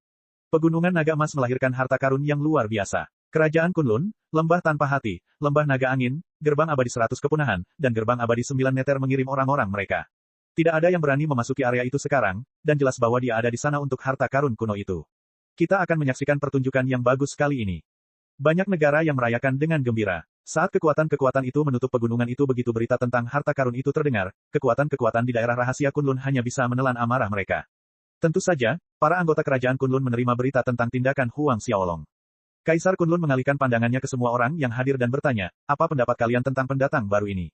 Latar belakangnya misterius, dan dia seharusnya bukan seseorang dari daerah rahasia Kunlun kita. Penatuali, apakah menurutmu dia orang luar? Pintu masuk ke wilayah rahasia Kunlun kita belum terbuka, bagaimana dia bisa masuk? Kaisar Kunlun tiba-tiba berdiri dan mendekati tebing di depannya. Saat angin bertiup menerpa jubah naganya, kekuatan seorang raja absolut memenuhi tanah. Saya akan menyambutnya secara pribadi. Mari kita lihat apakah dia sekuat yang dikatakan Chen Yuqing. Para pakar kerajaan tunduk-tunduk. Yang mulia Maha Kuasa. Kaisar Kunlun telah berkuasa selama bertahun-tahun yang tak terhitung jumlahnya, dan dia belum pernah bertemu lawan yang layak menjadi lawannya. Itulah kesendirian yang harus ditanggung oleh yang terkuat. Setengah hari kemudian, seberkas cahaya melesat menembus langit dan salju terbelah untuk memberi jalan baginya. Cahaya pedang berhenti di depan pegunungan naga emas. Senyuman terlihat di wajah Huang Xiaolong saat dia tiba. Dari dengungan pedang Pangu di bawahnya, jelas kapak Pangu sudah dekat. Dia dapat merasakan adanya kekuatan mengerikan yang tersegel di bawah pegunungan itu. Hanya ada satu benda di dunia Pangu yang dapat memiliki kekuatan semacam itu. Ternyata, kapak Pangu tersembunyi di bawah pegunungan. Akan tetapi, para ahli dari berbagai faksi menyerangnya begitu dia tiba. Bab 3429, munculnya kapak Pangu. Bab 3429, munculnya kapak Pangu. Kini ketika senjata kuno itu akan muncul, berbagai ahli dari faksi yang terkuat bergerak maju secara massal untuk menutup area tersebut. Ada lebih dari 300 ahli alam abadi kekosongan tingkat tinggi di antara mereka. Jika dihitung para tetua agung dan tetua adat, jumlah mereka yang hadir lebih dari 10.000 orang. 10.000 ahli di alam penyelesaian agung dan di atasnya adalah kekuatan yang mengerikan. Jika mereka bergabung, mereka akan mampu menghancurkan seluruh wilayah itu jika mereka mau. Saat Kaisar Kunlun muncul dari kerumunan, jubahnya berkibar tertiup angin. Dia menatap tajam ke arah Huang Xiaolong sambil berteriak, apakah kau yang menghancurkan istana Kunlunku? Huang Xiaolong bisa merasakan bahwa kapak Pangu akan muncul sebentar lagi, dan dia tidak mau repot-repot dengan mereka. Jika ada yang ingin kau katakan, bicaralah sekarang. Kalau tidak, aku akan memberimu waktu 1 menit untuk pergi. Para ahli dari berbagai negara adidaya menatap Huang Xiaolong dengan kaget. Sambil tertawa marah, Kaisar Kunlun mencibir, kau memberi kami waktu 1 menit untuk enyahlah. Kau pantas mati 1000 kali karena menghina yang mulia. Salah satu dewa kekosongan tingkat ke-9 di belakang Kaisar Kunlun mengamuk. Tombak di tangannya melesat ke arah Huang Xiaolong saat dia berbicara. Tombak itu merobek angkasa dan muncul di depan Huang Xiaolong dalam sekejap. Tepat saat mereka mengira tombak itu akan membuat lubang di tubuh Huang Xiaolong, dia mengulurkan satu tangan untuk meraihnya. Dengan tangannya mencengkeram tombak itu, Void Immortal tingkat ke-9 itu tidak dapat menggerakkannya sedikitpun. Semua orang di sekitarnya menatap Huang Xiaolong dengan kaget, saat semburan cahaya muncul dari telapak tangannya. Ahli yang memegang tombak itu merasakan sakit yang tajam menjalar ke lengannya. Dia hanya bisa mundur dengan tergesa-gesa. Sambil melempar tombak itu dengan santai, tombak itu menembus dada pria itu. Tombak itu menjepitnya ke sisi tebing di sisi lain sementara darah menetes dari ujung senjata itu. Pakar dari kerajaan Kunlun tidak mati, tetapi sekeras apapun ia berusaha, ia gagal membebaskan dirinya. Mereka yang berdiri di sekitarnya menatapnya dengan kaget. Itu termasuk Kaisar Kunlun dan para pemimpin faksi lainnya. 6 dari mereka adalah eksistensi puncak di wilayah rahasia Kunlun, dan semuanya berada di puncak alam abadi Void tingkat ke-9. Mereka terkejut melihat bahwa seorang abadi Void tingkat ke-9 dengan mudah ditangani oleh Huang Xiaolong. Ketika Kaisar Kunlun memikirkan apa yang dikatakannya kepada Huang Xiaolong sebelumnya, dia merasakan hatinya bergetar. Rasanya seperti ada pisau yang menusuk jantungnya. Dia sangat marah ketika Huang Xiaolong menyuruh mereka pergi lebih awal, tetapi sekarang, niat membunuh di hatinya telah menghilang. Kamu punya waktu tersisa 30 detik, gumam Huang Xiaolong. 30 detik. Para ahli dari faksi lain saling berpandangan dan ekspresi mereka jelek. Kau terlalu sombong. Pemimpin lembah tanpa hati menggeram, kau mungkin kuat, tapi kau sendirian. Kita punya lebih dari 10.000 ahli di sini, dan jika kita bergabung, kau tidak akan bisa meninggalkan tempat ini hidup-hidup hari ini. Oh, bagaimana dengan itu? Huang Xiaolong menatap kepala lembah dengan geli.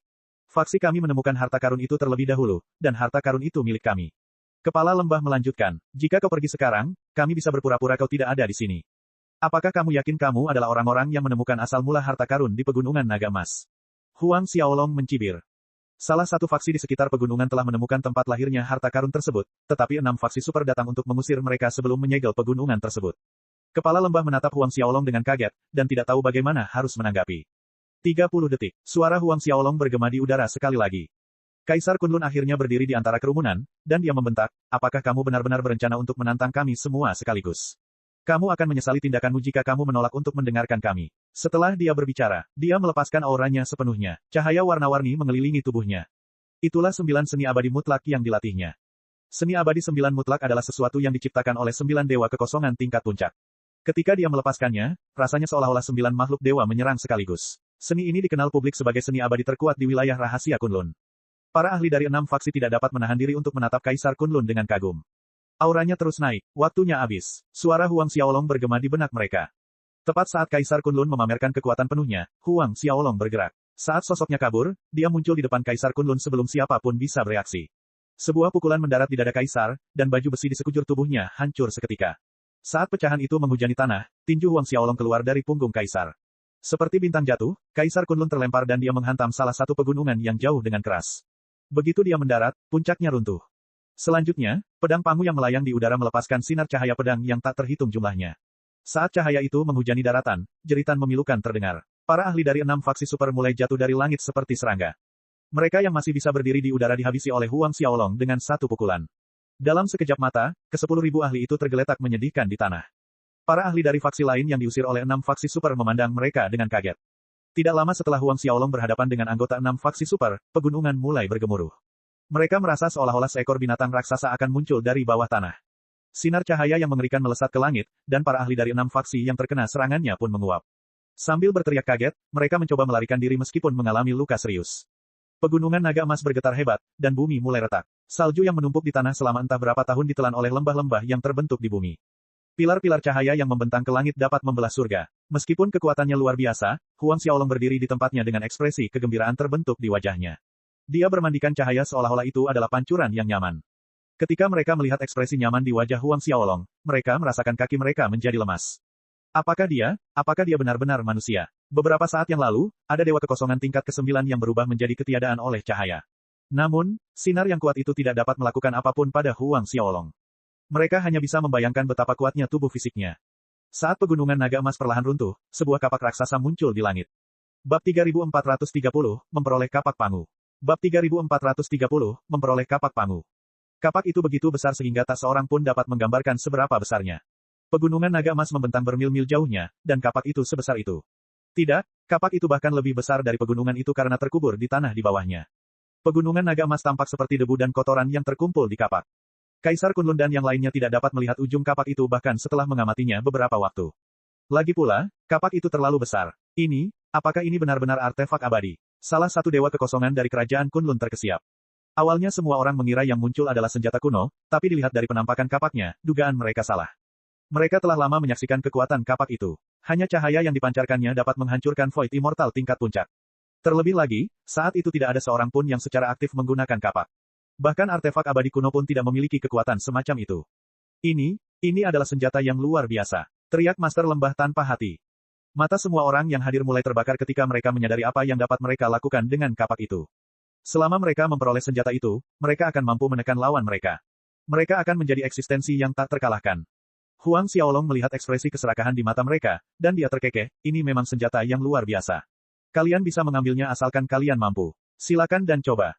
Dia tahu bahwa harta karun yang diciptakan oleh Dewa Pencipta bukanlah sesuatu yang bisa diperoleh manusia biasa ini.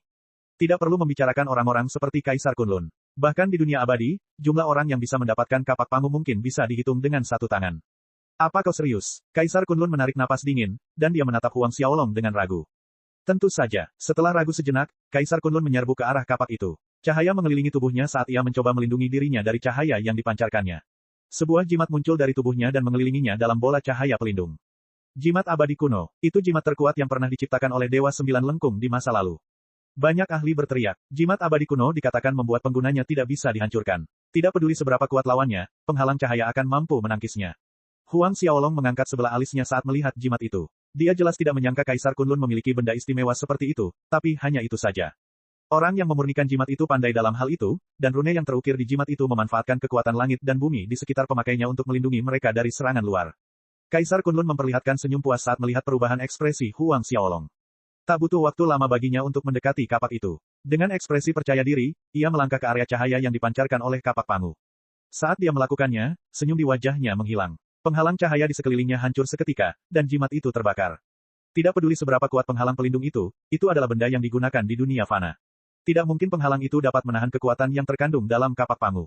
Dengan ekspresi yang berubah, Kaisar Kunlun mencoba mundur. Sayangnya, kecepatannya tidak cukup. Cahaya itu mengenainya, dan dia berubah menjadi debu sebelum sempat berteriak. Para ahli dari 6 faksi menatap ke tempat Kaisar Kunlun dulu berada. Ahli terkuat di wilayah rahasia Kunlun terbunuh begitu saja. Terlebih lagi, dia tidak dibunuh oleh ahli tertinggi lainnya. Dia mati karena aura sisa senjata acak yang muncul entah dari mana. Itu melampaui pemahaman semua orang di sana. Kematian ahli terkuat di wilayah rahasia Kunlun tidak pantas. Apakah ada orang lain yang ingin mencoba? Tanya Huang Xiaolong. Dia tahu apa yang akan terjadi saat Kaisar Kunlun mencoba mendapatkan kapak Pangu. Perlindungan yang diberikan oleh jimat abadi kuno itu kuat, tetapi tidak cukup kuat untuk menghentikan artefak yang dibuat oleh Dewa Pencipta. Kapak Pangu bukanlah artefak kuno, itu adalah artefak penciptaan terkuat di alam semesta. Mata kapak yang tajam itu lebih dari mampu untuk mencabik-cabik harta karun yang beberapa tingkat lebih kuat dari jimat abadi. Sekarang, tidak ada satu orang pun di antara 10.000 ahli yang berani melangkah keluar. Melihat mereka sudah tenang, Huang Xiaolong akhirnya mendekati kapak Pangu. Ia muncul di tengah artefak raksasa itu, dan menghirup napas dingin. Bahkan dengan levelnya, ia tidak tahu bagaimana Pangu menyempurnakan kapak itu. Namun, keraguan terbesar dalam benak Huang Xiaolong adalah keberadaan Pangu. Bukan hanya ayahnya, Huang Long, yang tidak tahu, bahkan dewa penciptaan tertua di alam semesta, naga tua, tidak tahu. Aku mungkin bisa mengetahui apa yang terjadi saat aku menyempurnakannya, pikir Huang Xiaolong dalam hati. Huang Xiaolong merasa bahwa dia akan mendapatkan petunjuk setelah menyempurnakan senjata yang ditinggalkan Pangu. Sambil melambaikan tangannya, dia meletakkan formasi raksasa sebelum duduk bersila. Dia mulai menyempurnakan kapak Pangu. Tentu saja, proses penyempurnaan tidak semudah pedang Pangu. Butuh waktu 6 hari sebelum Huang Xiaolong berhasil menguasai artefak itu. Dalam beberapa hari terakhir, para ahli dari daerah rahasia Kunlun mencoba mendekati Huang Xiaolong. Namun, mereka terlempar begitu mereka tiba di dekat formasi. Setelah beberapa kali mencoba, mereka hanya bisa menyerah dengan berat hati. Meskipun begitu, tidak ada yang memilih untuk pergi. Mereka berdiri di luar sambil menyaksikan Huang Xiaolong menyempurnakan kapak Pangu. 6 hari kemudian, Huang Xiaolong berdiri tegak, mengulurkan tangannya untuk mengambil kapak itu. Kapak itu mulai mengecil. Ketika mencapai ukuran beberapa meter, kapak itu mendarat dengan nyaman di telapak tangannya. Cahaya yang mengelilingi kapak Pangu versi kecil itu lebih tajam daripada sebelumnya. Cahaya itu menyilaukan mereka yang menunggu di luar. Sudah waktunya baginya untuk kembali. Sambil menghela napas lega, Huang Xiaolong akhirnya bisa bersantai sekarang setelah ia mendapatkan kapak Pangu. Dengan kapak di tangan, tidak ada alasan baginya untuk tetap berada di daerah rahasia Kunlun. Dia bisa memurnikan kapak Pangu di kebun naga biru, dan dia tidak perlu membuat orang tuanya khawatir tanpa alasan. Huang Xiaolong menyimpan kapak Pangu sebelum berteleportasi. Tidak ada seorang pun di sana yang mampu membuatnya tetap tinggal. Begitu dia pergi, para ahli dari 6 faksi super menyerbu ke pegunungan naga emas. Selain aura sisa kapak Pangu yang mengerikan, tidak ada yang tersisa. Huang Xiaolong meninggalkan daerah rahasia Kunlun setelah beberapa hari, dan dia berangkat menuju kebun naga biru. Huang Jiwan dan Wang Meilan menghela napas lega saat dia kembali. Setelah menghabiskan waktu seharian bersama mereka, Huang Xiaolong memberitahu mereka niatnya untuk mengasingkan diri selama beberapa waktu. Pengungkapan yang tiba-tiba itu mengejutkan para anggota keluarga Huang. Apakah benar-benar perlu menyendiri dengan kekuatanmu? Tanya Huang Chenfei. Bab 3431, Seni Penciptaan Dunia Pangu. Bab 3431, Seni Penciptaan Dunia Pangu. Kita juga harus bekerja keras, selama kita memasuki alam pemisah roh, kita tidak akan menyeret Xiaolong ke bawah, jelas Huang Jiwan. Meskipun mereka tahu bahwa Huang Xiaolong kuat, mereka tidak tahu seberapa kuat dia sebenarnya. Di mata Huang Jiwan, mereka tidak akan lagi menjadi beban selama mereka menerobos ke alam pemisah roh. Baiklah, kita akan bekerja keras dan mengejutkan Xiaolong saat kita memasuki alam pemisah roh. Huang Chenfei menyatakan. Suasana kebun naga biru berubah saat mereka mulai fokus pada kultivasi mereka. Para anggota keluarga Huang memanfaatkan formasi besar bersama dengan berbagai tanaman herbal untuk meningkatkan kekuatan mereka. Tentu saja, alasan utama mereka dapat berkembang begitu cepat adalah karena teknik yang diajarkan Huang Xiaolong kepada mereka. Bahkan leluhur Dao gabungan tidak dapat menciptakan teknik serumit Huang Xiaolong. Namun, bagian yang mengejutkan para anggota keluarga Huang adalah bahwa Huang Xiaolong mengasingkan diri selama beberapa tahun. Apakah sesuatu terjadi pada Xiaolong? Sudah 5 tahun sejak dia muncul. Huang Wen menatap istana tempat Huang Xiaolong berkultivasi dan mengerutkan kening. Kami belum pernah mengalami hal seperti itu, tetapi menurut Huang Sengan, tidak ada salahnya bagi para ahli di atas alam pemisah roh untuk mengasingkan diri selama bertahun-tahun. Wang Meilan menggelengkan kepalanya dan menjelaskan, kita harus menunggu sedikit lebih lama. Jika Xiaolong tidak dapat muncul setelah beberapa tahun, kita akan meminta Huang Sengan untuk membantu kita membuka pintu. Di dalam istana, Huang Xiaolong dengan tekun menyempurnakan kapak Pangu dan sebuah hantu dapat terlihat samar-samar di atas kapak itu.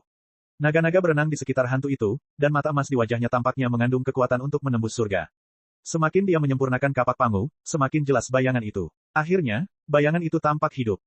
2 tahun lagi berlalu. Dengan bayangan yang semakin jelas dari sebelumnya, bayangan itu tampak berubah menjadi nyata. Itu adalah roh artefak kapak Pangu, dan itu adalah sesuatu yang dibudidayakan Pangu saat ia menyempurnakan kapak itu. Beberapa hari kemudian, Huang Xiaolong berhenti ketika dia melihat kapak yang melayang di udara di depannya. Kedua alisnya saling bertautan erat. Setelah menyempurnakan kapak Pangu, Huang Xiaolong terkejut saat mengetahui bahwa kapak itu belum selesai. Di masa lalu, Pangu pernah bertarung sengit dengan dewa pencipta lainnya, dan roh kapak itu pun rusak. Sekarang, artefak itu menjadi benda setengah lumpuh. Kekuatannya tinggal setengah dari kekuatan puncaknya. Untuk mengembalikan kapak Pangu ke kejayaannya semula, Pangu perlu memperoleh beberapa harta karun tingkat alam semesta. Sulit untuk melakukannya, dan akhirnya dia memilih untuk meninggalkan kapak Pangu di bumi. Dia menggunakan ki spiritual di bumi untuk perlahan-lahan memelihara kapak tersebut. Dari roh kapak, Huang Xiaolong mengetahui bahwa bumi bukanlah bangunan biasa. Bumi sepenuhnya terbuat dari sepotong batu spiritual biru.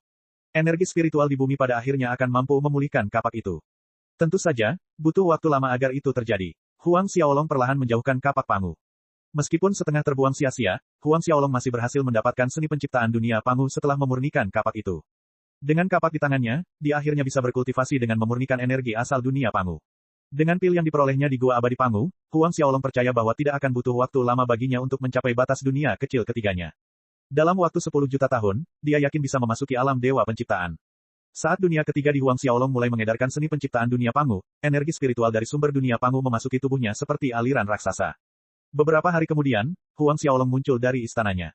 Ketika dia pergi, dia melihat sekelompok besar orang mengelilingi pintu masuk istananya. Hampir semua ahli di bumi telah tiba. Mereka melompat ketakutan saat melihat Huang Xiaolong. Xiaolong, apakah terjadi sesuatu padamu? Tanya Huang Chenfei. Mengapa sesuatu terjadi padaku? Huang Xiaolong menatap tajam ke arah Huang Chenfei. Dia bisa dengan mudah menebak apa yang mereka coba lakukan.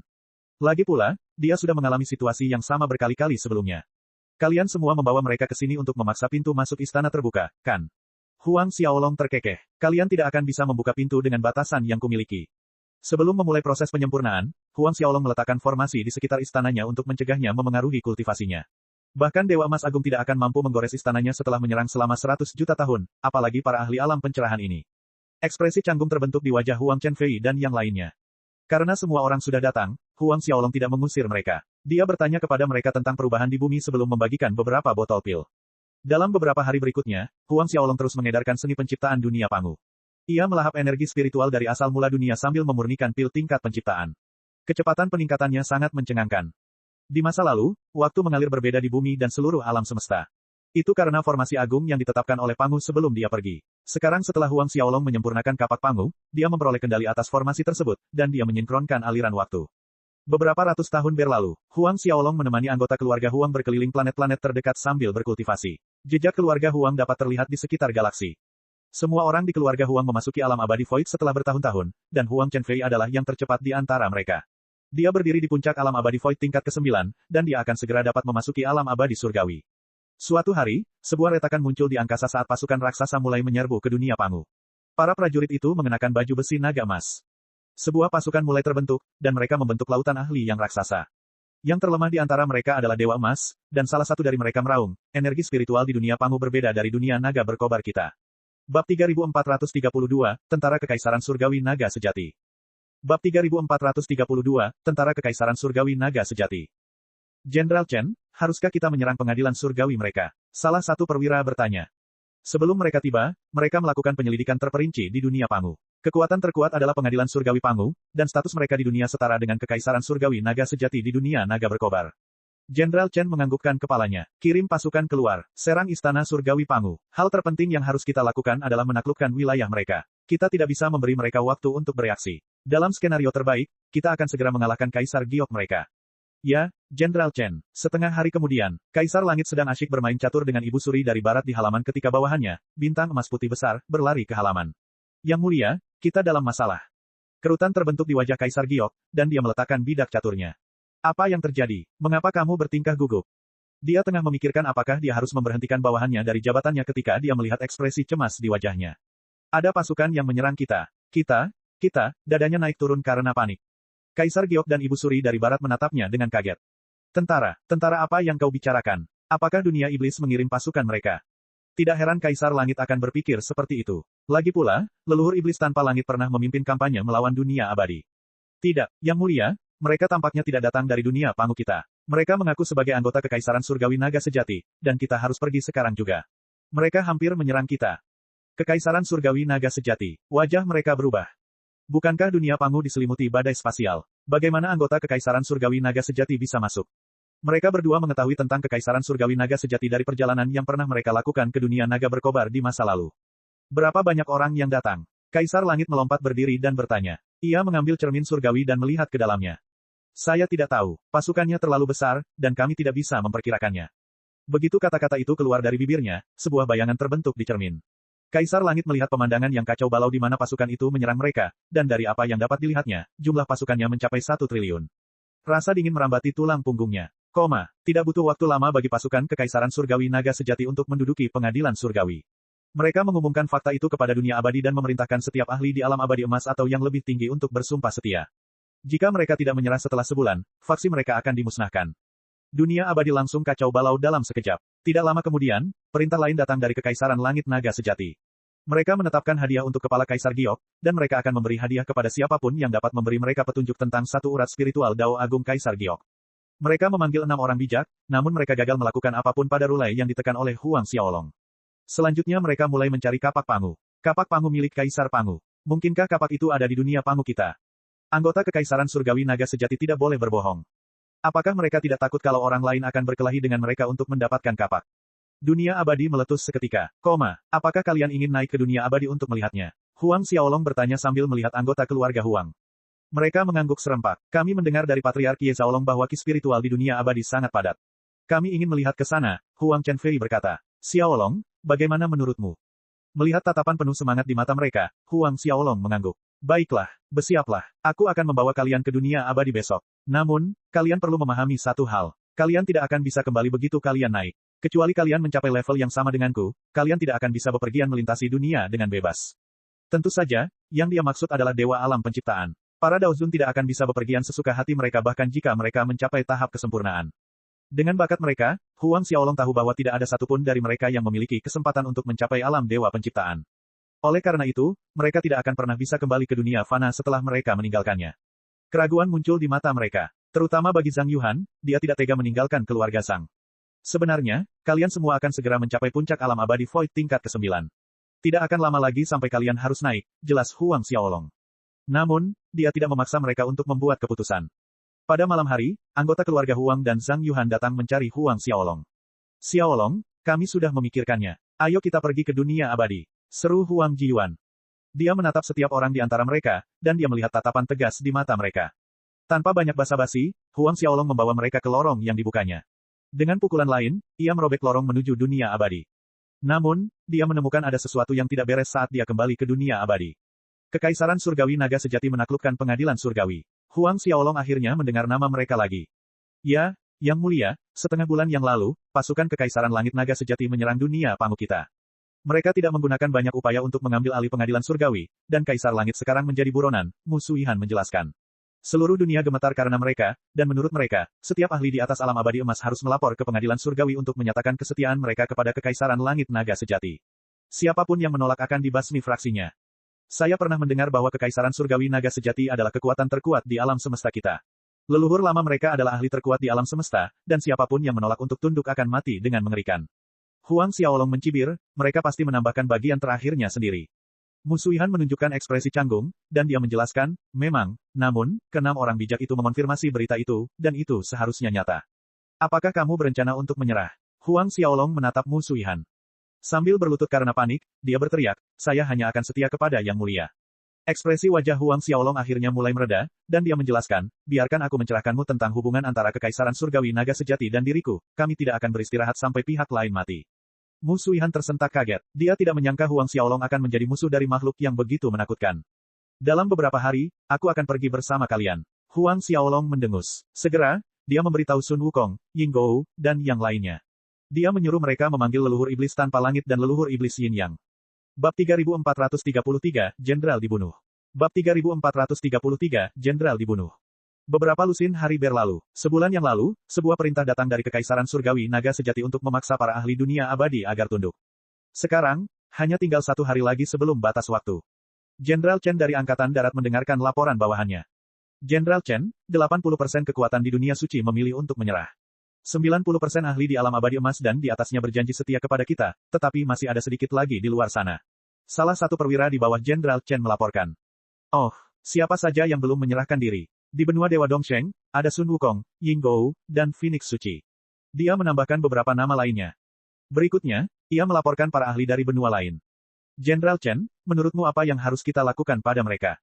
Cahaya dingin melintas di mata Jenderal Chen, dan dia mencibir, setelah hari ini, kita akan melakukan apa yang kita katakan. Membunuh seluruh ras mereka dan memusnahkan faksi mereka. Untuk orang-orang seperti Mu Suihan, bunuh semua orang di faksinya, sampai ke anjing terakhir. Mulailah dari benua Dewa Dongsheng. Bahkan, mulailah dari gerbang abadi Sushan. Selanjutnya, kalian bisa pergi ke Gunung Buah dan Bunga sebelum membunuh untuk mencapai benua lainnya. Jenderal Chen mendengus, kita akan membunuh sepuasnya. Dunia Pangu akan gemetar ketakutan saat mendengar nama kita. Tidak akan ada yang berani melawan kita lagi. Ya, Jenderal. Namun, ku dengar Sun Wukong dari Gunung Buah dan Bunga adalah makhluk yang merepotkan. Ketika Kaisar Giok mengirim berbagai prajurit untuk mengalahkannya, mereka kembali dalam keadaan kalah. Dunia Pangu penuh dengan sampah. Kami dari Kekaisaran Langit Naga Sejati, dan mereka tidak dapat dibandingkan dengan kami. Kaisar Langit bagaikan kentut jika dibandingkan dengan Yang Mulia di Istana Naga Sejati. Batas waktu akhirnya berlalu. Saat sinar pertama fajar menyinari daratan, pasukan Naga Sejati menyerbu keluar dari Istana Surgawi. Mereka maju menuju benua Dewa Dongsheng, dan aura mengerikan menyelimuti dunia abadi. Ayah, bagus sekali kita memilih untuk menyerah. Song Qianqian terkekeh senang saat melihat pasukan itu bergerak menuju gerbang abadi Sushan. Song Zipeng menunjukkan ekspresi angkuh. Kudengar gerbang abadi Sushan adalah yang pertama dalam daftar mereka. Mereka berencana membunuh semua orang di sana. Siapapun yang berhubungan dengan Mu Suihan akan menghadapi akhir yang menyedihkan. Song Qianqian melompat kegirangan. Benarkah? Song Zipeng mengangguk pelan. Ya, aku mendengarnya dari seorang ahli dari True Dragon Celestial Empire. Bibirnya melengkung ke atas, dan dia mencibir, sayang sekali bajingan kecil Huang tidak ada di sini. Aku ingin tahu bagaimana perasaannya ketika dia mengetahui bahwa gerbang abadi Sushan telah dimusnahkan. Ayah, apakah menurutmu bajingan kecil itu sekuat Yang Mulia dari Kekaisaran Surgawi Naga Sejati? Song Qianqian bertanya. Kali ini, seorang pangeran dari Kekaisaran datang. Menurut berita yang mereka dengar, dia bisa membunuh leluhur Dao seperti mereka adalah orang lemah. Kekuatannya menimbulkan ketakutan di hati orang-orang dari dunia abadi. Bajingan kecil itu bahkan tidak mendekati. Song Zipeng menggelengkan kepalanya. Kau mungkin tidak tahu ini, tetapi Yang Mulia membunuh leluhur Dao Jin Peng dengan satu gerakan. Kami ada di sana ketika itu terjadi, dan itu mengerikan. Leluhur Dao Jin Peng, ia adalah sosok yang eksistensinya sebanding dengan Sun Wukong, dan namanya bergema jauh dan luas di masa lalu. Dia memiliki banyak murid, dan bahkan Kaisar Langit harus menghormatinya. Dia dibunuh oleh Pangeran Naga Sejati hanya dengan satu gerakan. Ketika pasukan Naga Sejati menyerbu menuju gerbang abadi Sushan, Huang Xiaolong dan yang lainnya sedang menunggu di langit. Mereka berencana untuk menuju pengadilan surgawi setelah membuat pernyataan. Tidak butuh waktu lama sebelum mereka melihat pasukan raksasa menyerbu ke arah mereka. Jenderal, itu adalah Mu Suihan dari gerbang abadi Sushan. Salah satu ahli yang tunduk pada Kekaisaran Surgawi Naga Sejati menunjuk. Oh, itu Sun Wukong. Raja Mayat Yinggou, Phoenix Suci. Dia menunjuk semua orang di sekitar Huang Xiaolong. Oh, jenderal yang memimpin pasukan itu tercengang melihat begitu banyak targetnya. Siapa orang itu? Dia menunjuk ke arah Huang Xiaolong. Dialah orang yang menekan Rulai di bawah Gunung Lima Jari. Pakar dunia abadi menjelaskan. Rulai adalah salah satu dari 6 orang bijak, tetapi ia dikalahkan oleh pria itu. Akan tetapi, anggota Kekaisaran Surgawi Naga Sejati tidak mengenalinya. Huang Xiaolong bergumam ketika dia melihat sang jenderal. Apakah kamu di sini untuk memusnahkan gerbang abadi Sushan? Dengus keluar dari bibir sang jenderal. Alam semesta mungkin luas, tetapi tidak ada yang berani menentang perintah dari Kekaisaran Surgawi Naga Sejati kita. Tidak peduli siapapun itu, kita akan memusnahkan faksi mereka. Gerbang abadi Sushan tidak akan menjadi pengecualian. Tentu saja, kamu juga akan mati. Namun, sebelum sang jenderal dapat menyelesaikan kalimatnya, Huang Xiaolong menunjuknya dengan santai. Ia terlempar ke dalam pasukannya, dan celah raksasa terbentuk di antara pasukan mereka yang besar. Sang jenderal menangis kesakitan sebelum meledak berkeping-keping. Song Zipeng dan yang lainnya yang ingin menertawakan kemalangan gerbang abadi Sushan menatap Huang Xiaolong dengan kaget. Sejak mereka menyerbu pengadilan surgawi, itulah pertama kalinya ada orang yang berani membunuh seseorang dari pasukan Naga Sejati. Bab 3434, cukup bagus. Kau membunuh Jenderal Chen Jinfei. Salah satu petugas menatap Huang Xiaolong dan berteriak marah. Orang yang dibunuhnya adalah salah satu dari 2 jenderal terpenting dalam ekspedisi kali ini. Dia adalah jenderal yang hebat, dan lebih dari separuh perwira yang hadir adalah bawahannya. Lihat, aku membunuh seorang jenderal dari Kekaisaran Surgawi Naga Sejati. Bagaimana dengan itu? Apa yang dapat kau lakukan padaku? Huang Xiaolong mencibir. Wajah para petugas yang hadir berubah sangat buruk. Kekaisaran Surgawi Naga Sejati kita adalah kekuatan terkuat di alam semesta. Seorang perwira berteriak, nenek moyang kita adalah dewa penciptaan terkuat di alam semesta. Dia tak terkalahkan, dan tidak ada yang berani melawan kita. Beraninya kau menentang perintah kami. Sebelum dia bisa melontarkan ancaman lagi, Huang Xiaolong mengirimnya untuk menemui ajalnya. Dia menembak langsung ke jantung pasukan sebelum meledak menjadi kabut darah. Kalian terlalu banyak bicara. Huang Xiaolong mendengus. Kalian semua sebaiknya pergi sekarang juga. Tinggalkan dunia Pangu. Kalau tidak, aku akan membunuh kalian semua. Tidak seorang pun akan bisa pergi bahkan jika kalian mau. Bunuh mereka semua. Tidak seorang pun akan bisa pergi. Para ekspatriat dari dunia abadi saling menatap dengan bingung. Apakah bajingan kecil itu gila? Song Qianqian bergumam. Melawan Kekaisaran Langit Naga Sejati adalah satu hal, dan membunuh jenderal pasukan naga sejati adalah konsep yang sama sekali berbeda. Terlebih lagi, dia bahkan mengancam akan membunuh setiap anggota Kekaisaran Surgawi Naga Sejati di dunia Pangu. Dari apa yang dilihatnya, dia gila. Kalau tidak, dia tidak akan berani menantang gengsi Kekaisaran Surgawi Naga Sejati. Sekarang, tidak ada seorang pun di dunia abadi yang berani melawan pasukan naga sejati. Bahkan keenam orang bijak memilih untuk tetap patuh. Dari apa yang mereka ketahui, Hong Jun tidak berani menunjukkan wajahnya di sekitar pasukan naga sejati. Itu hanya bisa berarti bahwa ahli terkuat di dunia Pangu takut pada mereka. Keluar dari dunia Pangu, salah satu petugas mencibir, kau terlalu sombong. Kamu pasti akan mati di sini hari ini. Dia menunjuk Huang Xiaolong dan mengutuk. Tentu saja, dia tidak akan hidup lama setelah menghina keberadaan seperti Huang Xiaolong. Sinar cahaya keemasan menghantam dadanya dan area raksasa hancur berkeping-keping. Dengan satu pukulan, dia menyingkirkan hampir setengah pasukan naga sejati. Menatap mereka dengan tatapan dingin, 100 sosok gelap muncul di belakangnya. Roh jahat, roh jahat. Para ahli dari pasukan naga sejati akhirnya mulai panik ketika mereka mengenali kehadiran mengerikan di belakang Huang Xiaolong. Yang terkuat di antara mereka sebanding dengan Chang Sun, pemimpin 10 penguasa di dunia Huang Long. Lahap semuanya, perintah Huang Xiaolong. Atas perintahnya, roh-roh itu menyerbu anggota pasukan naga sejati. Mereka bagaikan serigala dalam kawanan domba. Masing-masing dari mereka menangkap sekelompok besar ahli dari pasukan naga sejati sebelum melemparkannya ke dalam mulut mereka. Sejumlah prajurit dimangsa setiap detiknya. Langit di atas benua Dewa Dongsheng berubah menjadi tempat pembantaian saat darah dan daging menghujani daratan. Song Zipeng dan yang lainnya menatap kekacauan yang jatuh dari langit dan bertemu dengan kepala seorang ahli tentara naga sejati. Matanya melotot, dan ketakutan di wajahnya tak dapat disembunyikan. Rasa dingin menjalar ke sekujur tubuh para penonton. Faktanya, bukan hanya para ahli dari benua Dewa Dongsheng saja yang terkejut. Sun Wukong, Ying Gou, dan yang lainnya juga sama terkejutnya dengan roh-roh ganas itu. Apa-apaan mereka? Kita bahkan tidak bisa membunuh mereka. Salah satu ahli dari dunia abadi berteriak kaget ketika mereka menyadari bahwa pasukan itu tidak melukai lawan mereka. Meskipun tubuh mereka hancur berkeping-keping oleh pasukan naga sejati, mereka dengan cepat berkumpul kembali untuk mengembalikan roh jahat kembali ke kondisi puncaknya. Roh jahat itu tidak berhenti sedetik pun saat terus melakukan pembantaian. Karena mereka terbentuk dari ki kematian alam semesta, tidak mungkin mereka bisa dibunuh oleh amatir seperti tentara naga sejati. Tidak butuh waktu lama bagi pasukan naga sejati untuk menderita kerugian besar. Saat para perwira mulai panik, mereka dengan mudah ditangani oleh leluhur iblis tanpa surga dan yang lainnya dengan satu pukulan. Tentara yang menutupi langit dikurangi sedikit demi sedikit. Setelah beberapa jam pembunuhan, hanya ada satu orang yang tersisa. Dia adalah perwira terkuat yang tersisa setelah keduanya dibunuh oleh Huang Xiaolong sebelum pertempuran dimulai. Menatap tajam ke arah Huang Xiaolong, dia berteriak, siapa kamu sebenarnya? Huang Xiaolong. Para anggota dunia Pangu tidak tahu apa arti namanya, tetapi namanya bagaikan guntur yang menggelegar di benak perwira itu. Ekspresi ketakutan muncul di matanya saat dia mundur beberapa langkah. Kamu dari Blazing. Huang Xiaolong menangani petugas itu sebelum dia bisa menyelesaikan hukumannya. Kekuatan racun absolut pada tingkat kesempurnaan agung mengubah tubuh petugas itu menjadi ketiadaan. Setelah selesai, Huang Xiaolong melangkah maju dan membuka lorong spasial menuju istana surgawi. Sun Wukong dan yang lainnya menghilang dalam sekejap.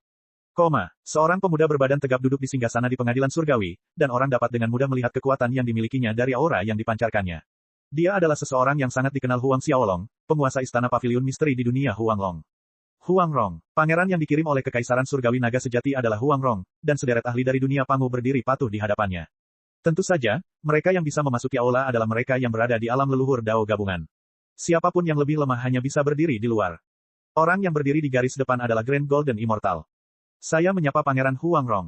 Kekaisaran Surgawi Naga Sejati akan menaklukkan alam semesta. Para ahli dunia Pangu langsung berlutut. Senyum mengembang di wajah Huang Rong. Benar sekali. Sekarang pasukan naga sejatiku telah berangkat, kami akan membasmi siapapun yang menolak untuk menyerah.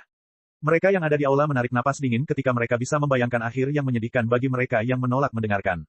Bab 3435, Kau bukan Dewa Pencipta. Huang Rong mempersilakan mereka berdiri, lalu bertanya kepada seorang pakar kerajaan di sampingnya, apakah ada kabar dari pihak Chen Jinfei? Chen Jinfei adalah korban pertama saat pasukan berhadapan dengan Huang Xiaolong. Dia terbunuh sebelum pertempuran dimulai. Kita akan segera menerima kabar. Mereka seharusnya sudah tiba di gerbang abadi Sushan saat kita berbicara, jawab ahli itu. Huang Rong menganggukkan kepalanya dengan gembira. Tiba-tiba, sejumlah besar ki kematian memenuhi langit. Para ahli dari Kekaisaran Surgawi Naga Sejati, bersama dengan mereka dari dunia Pangu, terkejut. Itu adalah roh jahat. Seorang ahli dari Kekaisaran berteriak. 100 sosok hitam legam melesat menembus langit saat mereka menyerbu aula utama pengadilan surgawi. Jelaslah bahwa mereka adalah sumber ki kematian. Terlonjak ketakutan, Huang Rong dapat melihat bahwa mereka bukanlah roh jahat biasa. Setiap roh jahat itu setara dengan seorang ahli dengan 4 atau lebih elemen pada tingkat kesempurnaan. Yang terkuat setara dengan seseorang yang memiliki 6 elemen pada tingkat kesempurnaan. Itu bukan masalah terbesar yang dihadapinya. Masalahnya adalah orang yang mengendalikan roh-roh jahat itu. Ketika para anggota dunia Pangu mengamati kematian yang keluar dari roh-roh, mereka terkejut. Bunuh para penyusup itu, teriak seorang marsal dari Kekaisaran Surgawi Naga Sejati. 1000 ahli melesat ke langit dalam sekejap, dan semuanya mengenakan artefak dao bermutu tinggi. Senjata mereka memiliki standar yang sebanding, dan mereka adalah para ahli yang telah mencapai tahap penyelesaian agung dalam 4 elemen atau lebih. Itulah pasukan terkuat yang dibawa Huang Rong untuk ekspedisi. Senjata di tangan mereka melesat keluar dan cahaya biru dingin menyelimuti daratan. Bahkan kelima benua di dunia abadi dapat merasakan kekuatan yang menyelimuti pengadilan surgawi. Itulah kekuatan beku absolut pada tahap penyelesaian besar. Jika seorang ahli melepaskan kekuatan semacam itu, mereka mungkin dapat mengalahkan Dao Venerable biasa.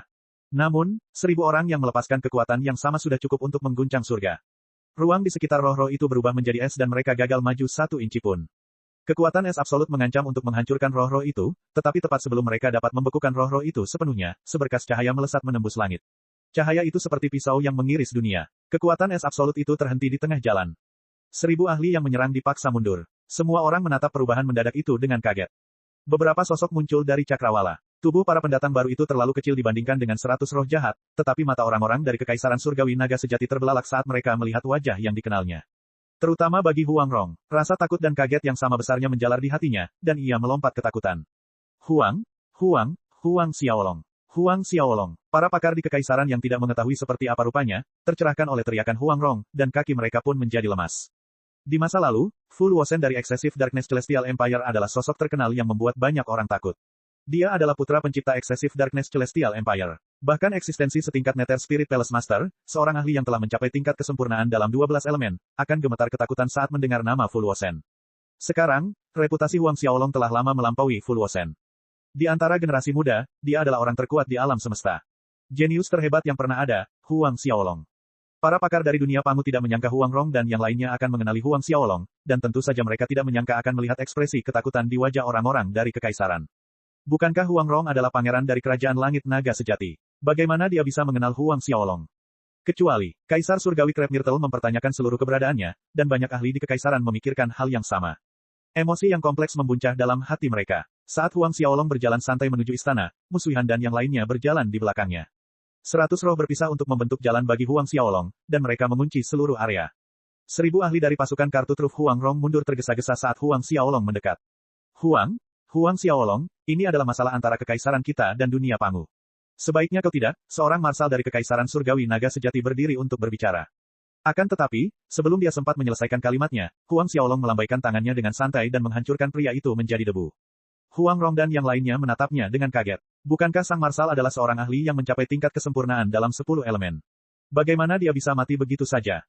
Kekuatan Huang Xiaolong telah melampaui imajinasi terliar mereka. Para anggota dunia Pangu bernasib lebih buruk saat berhadapan dengan pernyataan Huang Xiaolong. Ketika Huang Rong membunuh beberapa leluhur Dao gabungan sebelum mereka mengira dia kuat. Sekarang, seorang panglima Kekaisaran Surgawi Naga Sejati mengalami nasib yang sama di tangan Huang Xiaolong. Aku hanya akan mengatakan ini sekali saja. Bawa semua orang dari Kekaisaran Surgawi Naga Sejatimu dan keluar dari dunia Pangu. Kalau tidak, aku akan membunuh kalian semua. Huang Xiaolong menyatakan. Namun, senyum tersungging di wajahnya, dan dia menambahkan, tidak. Huang Rong, kau tinggal saja. Ekspresi buruk Huang Rong berubah menjadi lebih buruk saat dia mendengar apa yang dikatakan Huang Xiaolong. Bagaimana mungkin dia tidak mengerti apa yang direncanakan Huang Xiaolong? Dia jelas tidak akan diundang ke pesta yang diselenggarakan Huang Xiaolong sekarang setelah dia dipaksa tinggal. Huang Xiaolong, apakah kau benar-benar berpikir bahwa kami takut padamu hanya karena identitasmu sebagai putra pencipta dunia naga berkobar? Kekaisaran Surgawi Naga Sejati kami tidak akan ragu untuk melenyapkanmu sekali dan untuk selamanya. Seorang perwira lain dari Kekaisaran Surgawi Naga Sejati gagal menahan amarah di dalam hatinya, dan dia meraung, bahkan tuanmu tidak berani main-main dengan leluhur lama kami. Kau pikir kau siapa? Sambil meremas udara sedikit, Huang Xiaolong meletuskan pria itu seperti gelembung ketika dia selesai berbicara.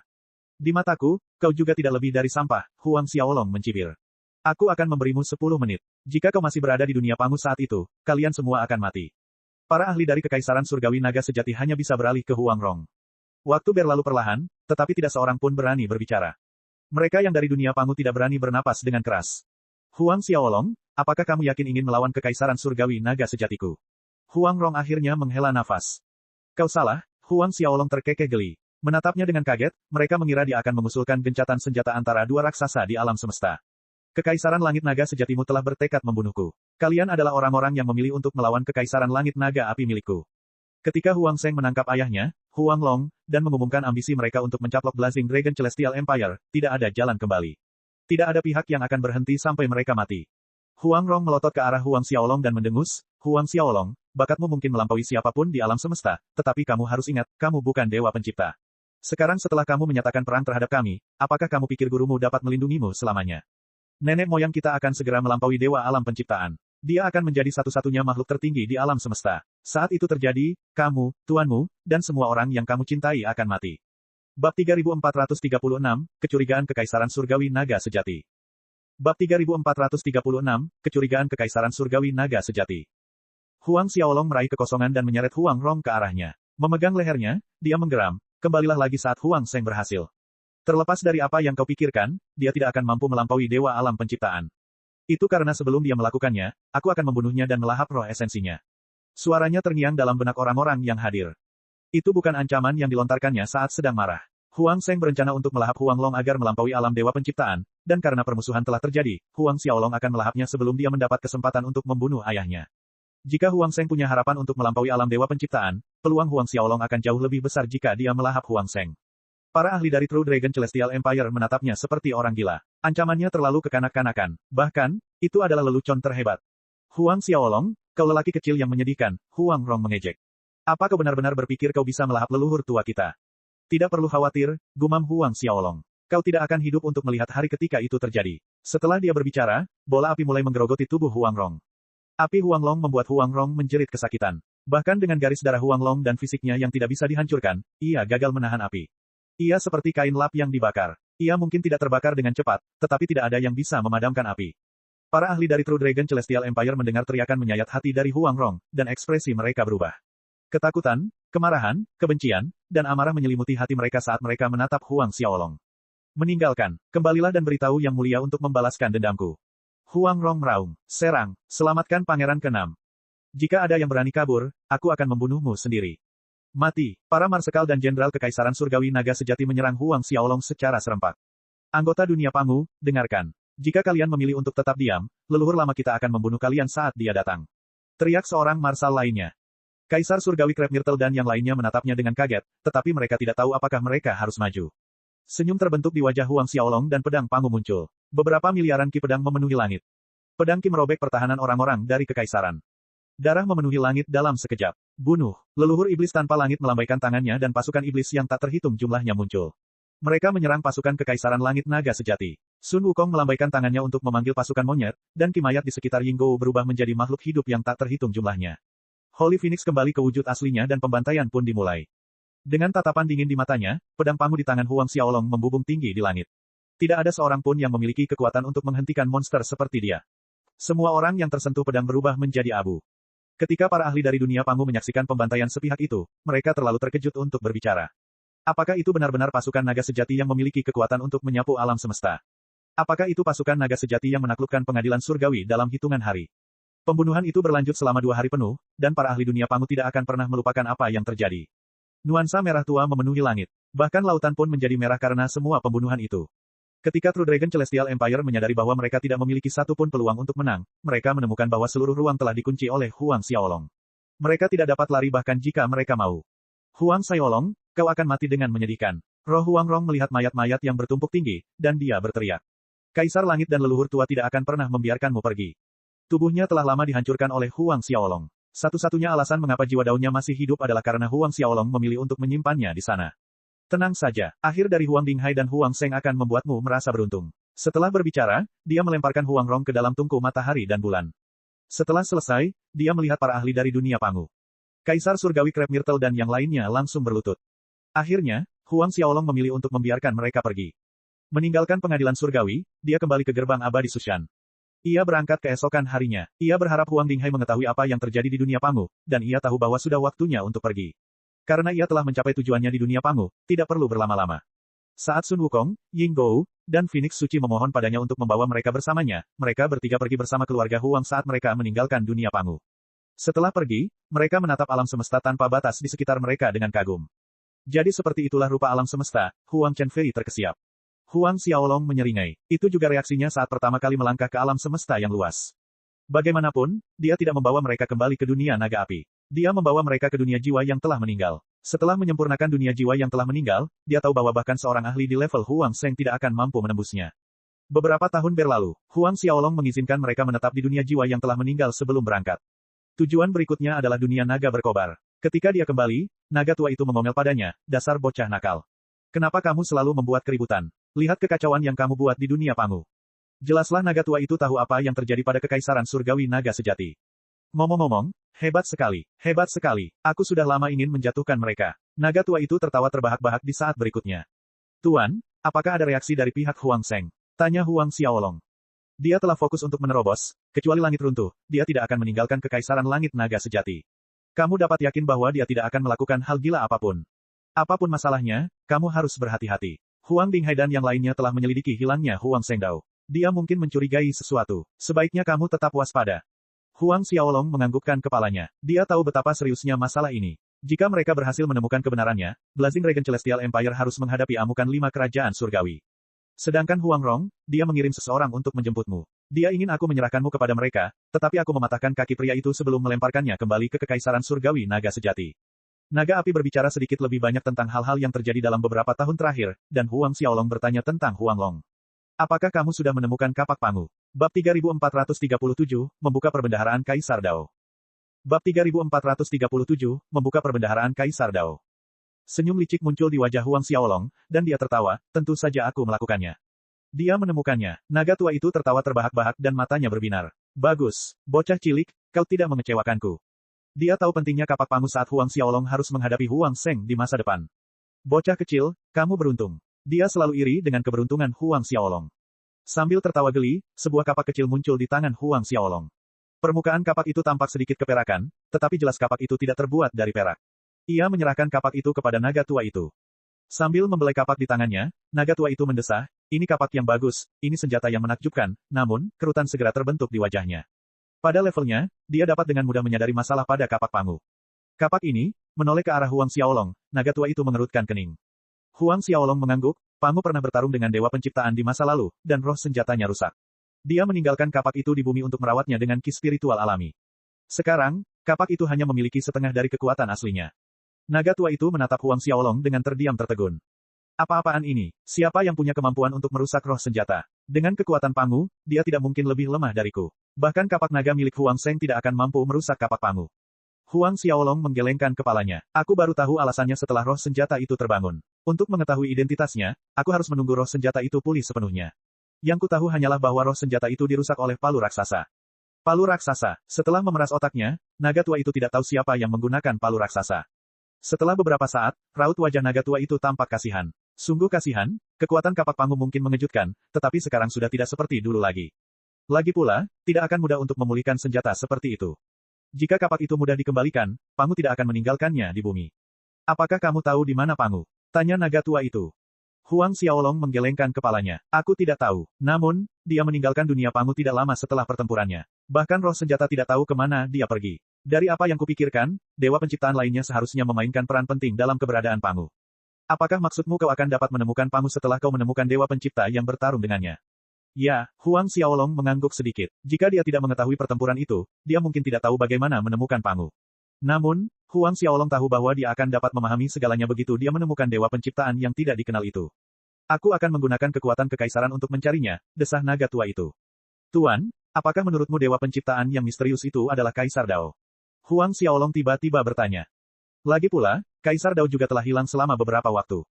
Seberkas cahaya melintas di mata naga tua itu sejenak, tetapi kemudian terdengar desahan. Itu tidak mungkin Kaisar Dao. Dia mungkin kuat, tetapi dia tidak akan mampu melawan Pangu. Bahkan tanpa kapak, Pangu tidak akan kalah darinya. Tidak mungkin dia bisa merusak kapak Pangu. Beralih ke Huang Xiaolong, dia melanjutkan, apakah kamu berencana untuk berkultivasi di dunia naga berkobar? Atau, memikirkannya, Huang Xiaolong menghela nafas, aku akan keluar sebentar. Meskipun dunia naga berkobar aman, dia ingin melihat apakah dia dapat menemukan keajaiban lain saat menjelajahi alam semesta. Dia mungkin telah memperoleh kapak Pangu dan memperoleh kemampuan untuk menggunakan asal mula dunia Pangu, tetapi energi spiritual yang terkandung di dunia Pangu sangat sedikit. Dia telah melahap apapun yang bisa dia makan selama bertahun-tahun di sana, dan itulah juga alasan dia pergi. Selain itu, Ia menggunakan semua pil Pangu yang diperolehnya di perbendaharaan Pangu. Jika ia ingin meningkatkan kekuatannya, ia perlu mencari lebih banyak harta karun. Jika dia ingin mencapai batas dunia ketiganya dalam pengasingan, dia mungkin membutuhkan waktu 100 juta tahun. Dia tidak mampu bertahan selama itu. Karena itu, ia berencana untuk menjelajahi alam semesta untuk mencari lebih banyak harta karun. Baiklah, kau sangat beruntung, dan kau mungkin menemukan sesuatu saat menjelajahi alam semesta. Naga tua itu mengangguk senang. Namun, kau harus berhati-hati terhadap kekaisaran surgawi naga sejati. Tenang saja, aku tahu apa yang harus kulakukan. Huang Xiaolong menenangkan naga tua itu. Tuan, apakah Anda tahu dunia lain seperti dunia arwah? Jika dia bisa menemukan dunia lain seperti itu akan luar biasa. Ki spiritual yang terkandung dalam asal-usul dunia dari dunia sebesar itu akan lebih efektif daripada 100 juta pil tingkat penciptaan. Menatap bocah itu dengan kaget, naga tua itu tidak menyangka dia akan bertanya tentang hal-hal seperti itu. Setelah berhenti sejenak, dia menggelengkan kepalanya. Satu-satunya dunia pada level itu di alam semesta yang dieksplorasi adalah dunia jiwa yang telah meninggal. Huang Xiaolong sudah menduganya, tetapi gelombang kekecewaan memenuhi dirinya saat mendengar apa yang dikatakan naga tua itu. Namun, mungkin saja ada dunia seperti itu di alam semesta. Naga tua itu tertawa. Kau mungkin bisa menemukannya jika kau menjelajahi alam semesta. Huang Xiaolong mengangguk perlahan. Setelah tinggal sehari di dunia naga berkobar, Huang Xiaolong pergi. Dia memikirkan si Xiao Fei dan yang lainnya, dan dia berencana membawa mereka bersamanya. Meskipun naga api ada di sana untuk melindungi mereka, dia hanya akan merasa aman saat mereka memasuki dunia jiwa yang telah meninggal. Selain itu, mereka akan dapat berinteraksi dengan anggota keluarga Huang. Tentu saja, ada juga 10 penguasa, Yuan Tianyi, dan bawahan para penguasa. Ketika dia membawa mereka ke World of Departed Souls, dia menghabiskan waktu setahun bersama mereka sebelum pergi. Tanpa ada yang menghalanginya, dia bisa berkultivasi dengan tenang. Dia tidak perlu khawatir tentang keselamatan mereka saat menjelajahi alam semesta. Namun, dia pergi ke dunia Kaisar Dao sebelum dia mulai menjelajah alam semesta.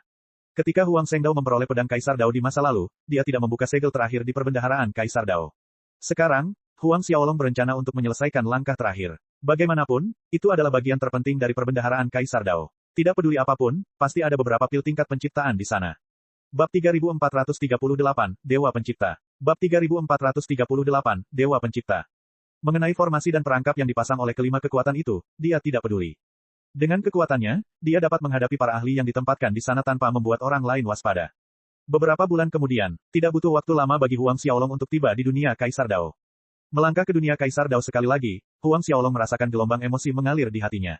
Ketika ia memasuki dunia Kaisar Dao bersama putri ke-6 dari Kekaisaran Surgawi Surga Ekstrim, ia hampir dibunuh oleh Fu Luosen dan Huang Zhengdao. Beruntung baginya, naga tua itu telah campur tangan dan menyelamatkan hidupnya. Sekarang setelah dia kembali, dia memanggil Huang Long Armor dan Huang Long Cape. Dia bersembunyi di celah-celah angkasa, dan dia mulai terbang menembus kehampaan.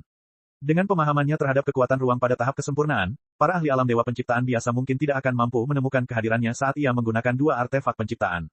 Setengah hari kemudian, Huang Xiaolong mendekati perbendaharaan Kaisar Dao. Karena perbendaharaan itu milik Kaisar Dao, tidak perlu dijelaskan lagi bahwa perbendaharaan itu terletak di istana Kaisar Dao. Awalnya, Kaisar Dao telah meletakkan formasi yang tak terhitung jumlahnya untuk menyembunyikan istana Dao miliknya. Namun, Huang Zhengdao berhasil membukanya dengan pedang Kaisar Dao, dan istana tersebut tidak dapat lagi disembunyikan dari dunia. Meskipun tidak lagi tersembunyi, energi yang terkandung di istana itu cukup kuat untuk menghentikan sebagian besar penyusup. Melepaskan jiwa daunnya, Huang Xiaolong segera menemukan para ahli yang bersembunyi di sekitar istana. Mereka benar-benar mengirim banyak orang ke sana, Huang Xiaolong mencibir.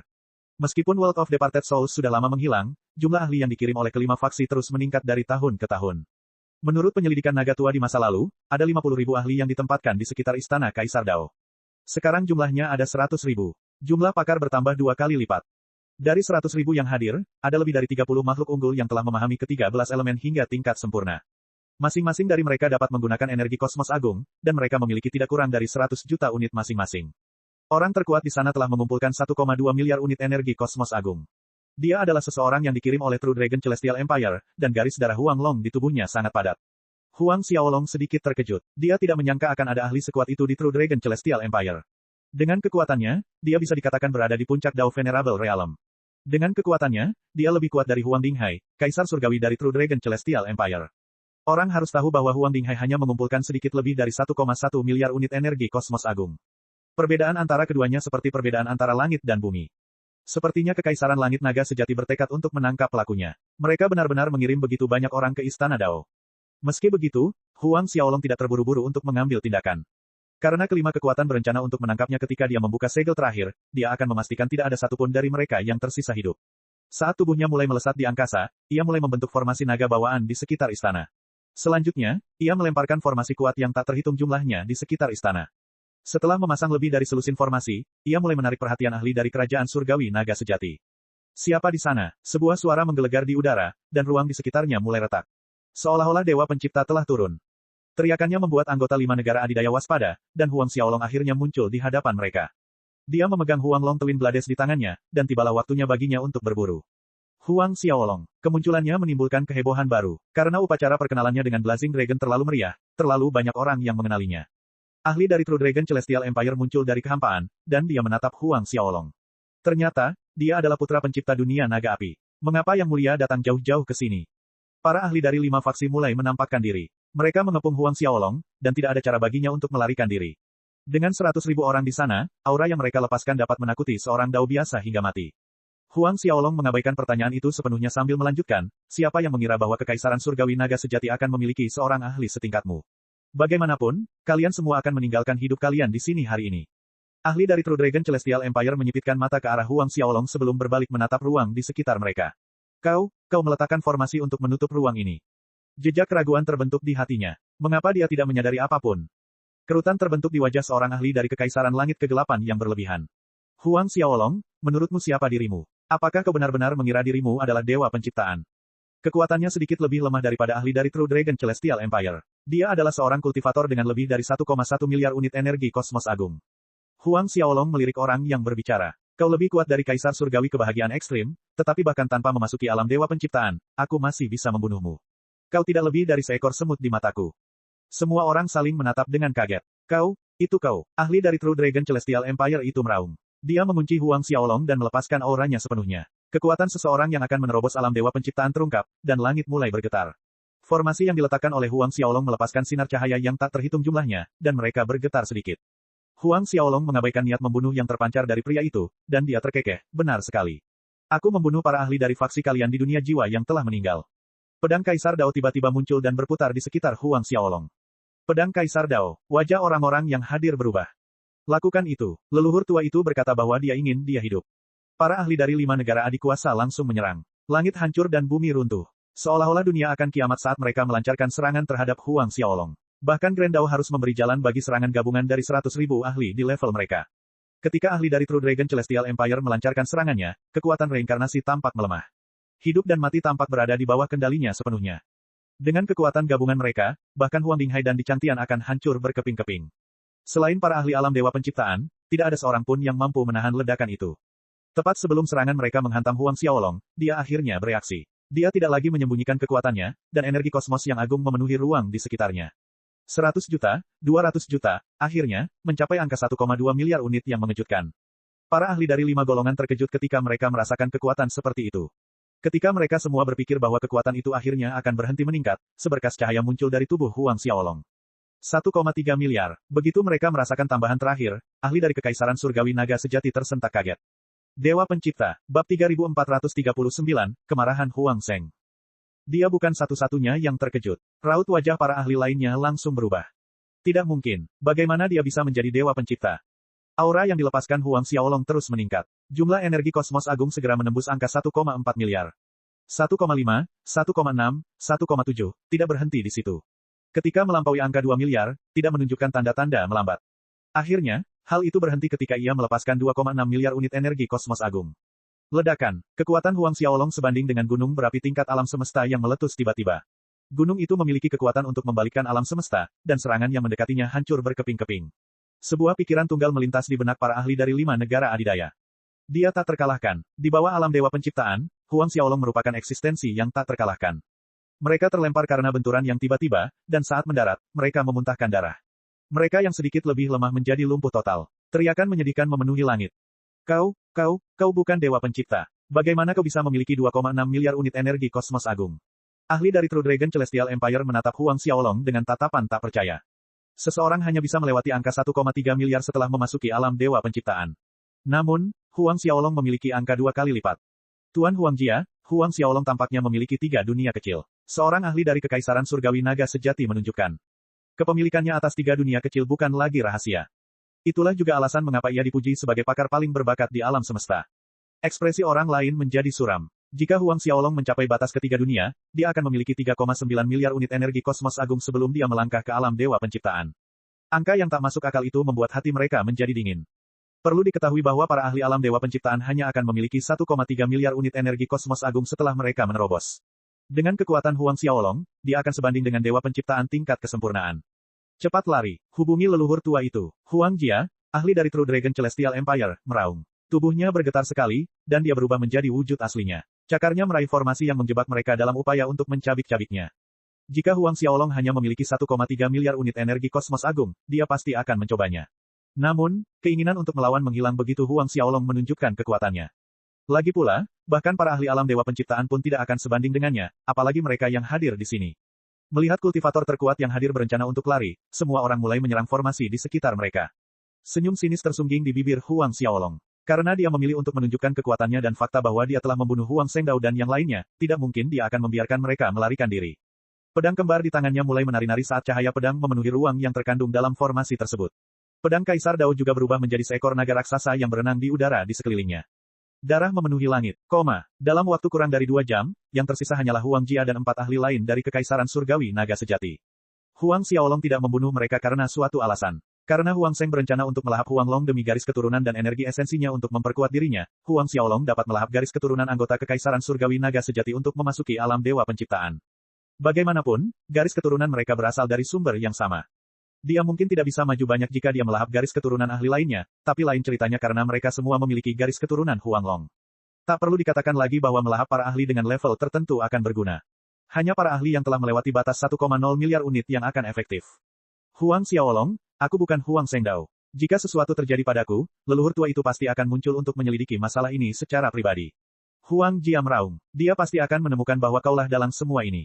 Bagus sekali. Huang Xiaolong terkekeh. Huang Jia menatapnya dengan kaget. Mungkin bukan hal yang baik untuk menarik Huang Zheng keluar dari pengasingannya, tetapi di sisi lain, itu akan mengganggu tujuan Huang Zheng untuk melahap garis keturunan ayahnya. Dia tidak takut Huang Zheng akan dapat mengetahui keberadaannya. Lagi pula, dia berencana untuk membersihkan seluruh area itu begitu dia selesai. Dia menolak untuk percaya bahwa Huang Zheng dapat menarik kesimpulan tanpa sesuatu yang dapat dijadikan dasar. Sesaat kemudian, Huang Xiaolong menyegel energi di tubuh mereka sebelum melemparkan mereka ke dalam Sun Moon Furnace. Ia berencana untuk melahap mereka saat waktunya tiba. Membuka pembatas di sekitar istana, dia memasuki aula utama. Dengan bantuan pedang Kaisar Dao, dia mendekati segel terakhir. Ketika akhirnya dia membuka segel itu, dia menemukan banyak sekali ramuan spiritual dan pembuluh darah spiritual yang melapisi ruang di dalamnya. Hanya ada 2 pembuluh darah spiritual tingkat alam semesta, tetapi ada lebih dari selusin botol pil Kaisar Dao. Setidaknya aku tidak membuang-buang waktuku, Huang Xiaolong menghela napas. Tak lama kemudian, ia melemparkan semua barang berharga ke dalam tungkunya. Setelah selesai, ia menghancurkan ruang di sekitarnya dengan satu pukulan. Ia menghapus semua jejak kehadirannya, dan ia menata ulang ruang di sekitarnya sebelum pergi. Bahkan jika Huang Zheng datang, ia tidak akan dapat mengembalikan ruang itu seperti semula. Dengan jubah Huang Long, dia bersembunyi dalam kehampaan sebelum dia pergi. Dengan itu, tidak ada jejak dia pernah memasuki atau meninggalkan dunia Kaisar Dao. Beberapa hari kemudian, suatu sosok muncul di ruang sekitar istana Kaisar Dao. Pria itu mengenakan jubah emas, dan dia mampu mengerahkan kekuatan tak terbatas. Huang Zheng telah tiba. Begitu dia melakukannya, niat membunuh muncul di hatinya. Ekspresinya jelek saat dia melihat ke sekelilingnya. Para ahli yang dia kirim untuk menangkap pembunuh Huang Zhengdao adalah kultivator elit dari True Dragon Celestial Empire, dan Huang Jia adalah tokoh penting di eselon atas. Huang Jia memiliki harapan untuk memasuki alam dewa penciptaan, tetapi semuanya telah sirna. Tidak ada satupun ahli yang tersisa. Huang Zheng melambaikan tangannya sambil mencoba memulihkan ruang di sekitarnya. Namun, ekspresinya berubah menjadi lebih gelap ketika dia menyadari bahwa dia tidak dapat melakukan apapun. Memasuki istana Kaisar Dao, dia mencoba mencari jejak penyerangnya. Sangat disayangkan Huang Xiaolong menghilangkan jejak kehadirannya. Lebih baik kau jangan biarkan aku tahu siapa dirimu. Kalau tidak, aku akan menyiksamu selamanya. Suara Huang Zheng bergema di dunia Kaisar Dao. Berita itu dengan cepat menyebar, dan dunia besar gemetar ketika mereka menyadari bahwa para ahli dari 5 faksi dibunuh oleh seorang ahli misterius. Huang Xiaolong tidak terlalu peduli dengan apa yang terjadi saat ia melangkah ke bintang acak di angkasa yang luas. Ia meletakkan batasan yang tak terhitung jumlahnya di sekelilingnya sebelum duduk bersila. Ia mulai melahap 5 ahli dari True Dragon Celestial Empire. Bab 3440, menemukan dunia alami. Saat melahap kelima orang itu, Huang Xiaolong terus berlatih seni penciptaan dunia pangu. Energi kosmos agung yang dikumpulkan oleh kelima orang itu menjadi keuntungannya. Pengasingannya berlangsung selama lebih dari 50.000 tahun. Ketika akhirnya ia membuka matanya, ia telah lama mengubah semua energi kosmos agung. Ia juga berhasil memurnikan kedua urat spiritual tingkat alam semesta beserta botol-botol pil. Energi kosmos agung yang terakumulasi di dunia ketiganya mencapai jumlah yang mengejutkan, 230 juta unit. Energi kosmos agung yang diperolehnya dari 5 ahli kekaisaran surgawi naga sejati bahkan tidak mencapai 1/10 dari apa yang dimilikinya sekarang. Beruntung baginya, ia memiliki 4 api ilahi asal. Ia mampu melahap kelimanya dengan cepat meskipun ia tidak berada di alam dewa penciptaan. Memastikan bahwa tidak ada masalah dengan kultivasinya, Huang Xiaolong menghela napas lega. Perasaan gembira terbentuk di hatinya. Dia mungkin belum mencapai puncak dunia ketiganya yang agung, tetapi kecepatan kultivasinya beberapa kali lipat lebih besar daripada saat dia memurnikan dunia jiwa yang telah meninggal. Sayang sekali, hanya Huang Jia yang berhasil mengumpulkan lebih dari 1,2 miliar unit. Huang Xiaolong menghela nafas. Jika mereka berlima berada di levelnya, Huang Xiaolong mungkin bisa menjadi 2 kali lebih kuat darinya. Dia akhirnya meninggalkan bintang tempat ia tumbuh. Ketika dia pergi, dia mulai menjelajahi alam semesta. Dia mencari petunjuk tentang ramuan tingkat penciptaan dan urat spiritual tingkat alam semesta, dan dia juga meminta seseorang untuk mencari keberadaan para ahli dari Kekaisaran Surgawi Naga Sejati. Dalam ratusan ribu tahun berikutnya, para ahli dari Kekaisaran Surgawi Naga Sejati menghilang ke kiri dan kanan. Huang Dinghai melonjak marah, tetapi dia gagal menemukan pelakunya tidak peduli seberapa keras dia berusaha. Leluhur tua, kami kehilangan kontak dengan Huang Yu kemarin. Huang Dinghai berlutut di hadapan Huang Seng di salah satu tempat acak di Kekaisaran saat butiran keringat dingin menetes di dahinya. Dia adalah korban ke-7 sejak pembunuhan massal Huang Xiaolong dimulai. Kekaisaran Surgawi Naga Sejati kehilangan 7 orang ahli dengan lebih dari 100 juta unit energi kosmos agung dalam ratusan ribu tahun terakhir. Jika hal ini terus berlanjut, hanya masalah waktu saja sebelum semua ahli terkemuka di Kekaisaran menghilang. Jika itu terjadi, Kekaisaran Surgawi Naga Sejati tidak akan menjadi sebuah kekaisaran lagi. Para ahli sejati yang dimiliki oleh Kekaisaran Surgawi adalah mereka yang telah mengumpulkan lebih dari 100 juta unit energi kosmos agung. Tanpa mereka, Huang Dinghai akan menjadi seorang komandan tanpa prajurit. Huang Seng menatap Huang Dinghai selama 1 menit. Kaisar Surgawi itu berlutut ketakutan. Di bawah tatapan Dewa Penciptaan yang berada di tahap penyelesaian agung seperti Huang Seng, Huang Dinghai tidak berani bernapas dengan keras. Kau tidak berguna, gerutu Huang Seng. Ya, aku tidak berguna. Huang Dinghai menambahkan. Kau bahkan tidak bisa mengetahui apa yang terjadi di dunia arwah setelah bertahun-tahun. Ada juga masalah istana Kaisar Dao. Sekarang, para ahli kekaisaran kita dibunuh oleh pembunuh misterius, dan kau bahkan tidak bisa mengetahui identitas pria itu. Huang Seng meraung, jika bukan karena fakta bahwa kau telah memberikan kontribusi besar bagi kekaisaran, aku akan melumpuhkanmu di sini dan sekarang. Huang Dinghai bersujud di tanah, dan dia tidak berani membantah. Dia mungkin bisa menyelamatkan dirinya sendiri jika dia tetap diam, tetapi jika dia mencoba bertengkar dengan leluhur tua itu, dia pasti akan menjadi cacat. Bagaimana dengan keberadaan Huang Xiaolong? Apakah kamu sudah menemukannya? Tanya Huang Seng. Panik, Huang Dinghai tergagap, tidak, belum, sejak dia membunuh orang-orang kita di dunia Pangu, dia belum menunjukkan dirinya. Carilah dia sekarang juga, laporkan keberadaannya kepadaku begitu kalian menemukan jejaknya. Gerutu Huang Seng, bahkan jika dia muncul di Blazing Dragon Celestial Empire, kalian harus memberitahuku. Dia merasa ada yang tidak beres dengan Huang Xiaolong. Intuisinya mengatakan kepadanya bahwa semua yang terjadi ada hubungannya dengan anak itu, tetapi dia menolak untuk percaya bahwa Huang Xiaolong biasa memiliki kemampuan untuk menimbulkan gelombang di True Dragon Celestial Empire. Karena itu, dia secara pribadi akan bergerak melawan Huang Xiaolong saat dia muncul. Berapapun harga yang harus dibayarnya, dia tahu bahwa dia harus membunuh Huang Xiaolong. Sekalipun ia harus bertarung melawan naga tua itu, ia akan mengorbankan segalanya demi membunuh ancaman yang makin membesar dari hari ke hari. Setelah Huang Dinghai pergi, Huang Seng muncul di samping Huang Long. Sudut mulut Huang Long melengkung ke atas. Siapa yang mengira bahwa orang terkuat di alam semesta akan menjadi bingung? Huang Long, kau tidak akan lama di sini. Biarkan aku memberitahumu sekarang. Aku berencana menciptakan duniaku sendiri. Di duniaku, aku akan melahapmu. Aku mungkin membutuhkan waktu 1 miliar tahun untuk melahapmu sebelumnya, tetapi begitu kita berada di duniaku, aku hanya membutuhkan waktu 500 juta tahun. Sedangkan untuk putramu, dia tidak akan hidup lama lagi. Begitu aku melampaui alam dewa penciptaan, dia tidak akan bisa bersembunyi tidak peduli seberapa besar alam semesta ini. Huang Seng mendengus. Wajah Huang Long berubah. Dia tidak menyangka Huang Seng akan membangun dunianya sendiri. Jika memang begitu, waktu yang dibutuhkan Huang Seng untuk melampaui alam dewa penciptaan akan berkurang setengahnya. Begitu itu terjadi, memang benar bahwa Huang Xiaolong tidak akan punya tempat untuk bersembunyi. Pada saat itu, Huang Xiaolong sedang menatap seorang pemuda di salah satu dunia acak di alam semesta. Pihak lainnya adalah seorang ahli dengan 300 juta unit energi kosmos agung yang disebut Huang Yu. Huang Xiaolong, itu kamu. Huang Yu melotot ke arah Huang Xiaolong dan berteriak panik. Huang Xiaolong, kamu tidak akan bisa lolos begitu saja. Terlalu malas untuk berbicara dengannya, Huang Xiaolong menyegel energi Huang Yu sebelum melahapnya. Beberapa puluh ribu tahun kemudian, Huang Xiaolong meninggalkan dunia kecil di alam semesta dan terbang melintasi alam semesta. Pada tahun-tahun berikutnya, para ahli dari True Dragon Celestial Empire bersembunyi di Blazing Dragon World. Huang Xiaolong tidak menemukan peluang untuk menyerang mereka. Saat Huang Xiaolong berencana menyelinap ke Kekaisaran Langit Naga Sejati untuk menjaring beberapa ahli, sepotong kabar baik datang dari naga tua itu. Menemukan dunia alami yang luas seperti dunia jiwa yang telah meninggal. Itu benar-benar berita yang luar biasa. Setelah dia melahap energi esensi dunia yang ditemukan, dunia ketiga Huang Xiaolong memiliki harapan untuk melampaui tanda energi kosmos agung sebesar 1,2 miliar. Dia akan mampu menerobos ke alam dewa penciptaan. Beberapa hari kemudian, Huang Xiaolong muncul di hadapan naga tua itu. Memberikan semua detail yang diketahuinya kepada Huang Xiaolong, naga tua itu mendesah, Huang Sheng telah mengawasiku dengan ketat. Aku tidak akan bisa pergi bersamamu, dan kau harus menjaga dirimu sendiri.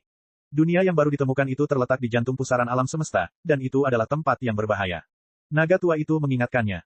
Cek cek cek cek cek cek cek cek. Rakan-rakan kultivator sekalian, sebelum retret, sila terus berkultivasi untuk jurus subscribe, like, share dan komentar agar sekte novel Sadim terus berkembang pesat.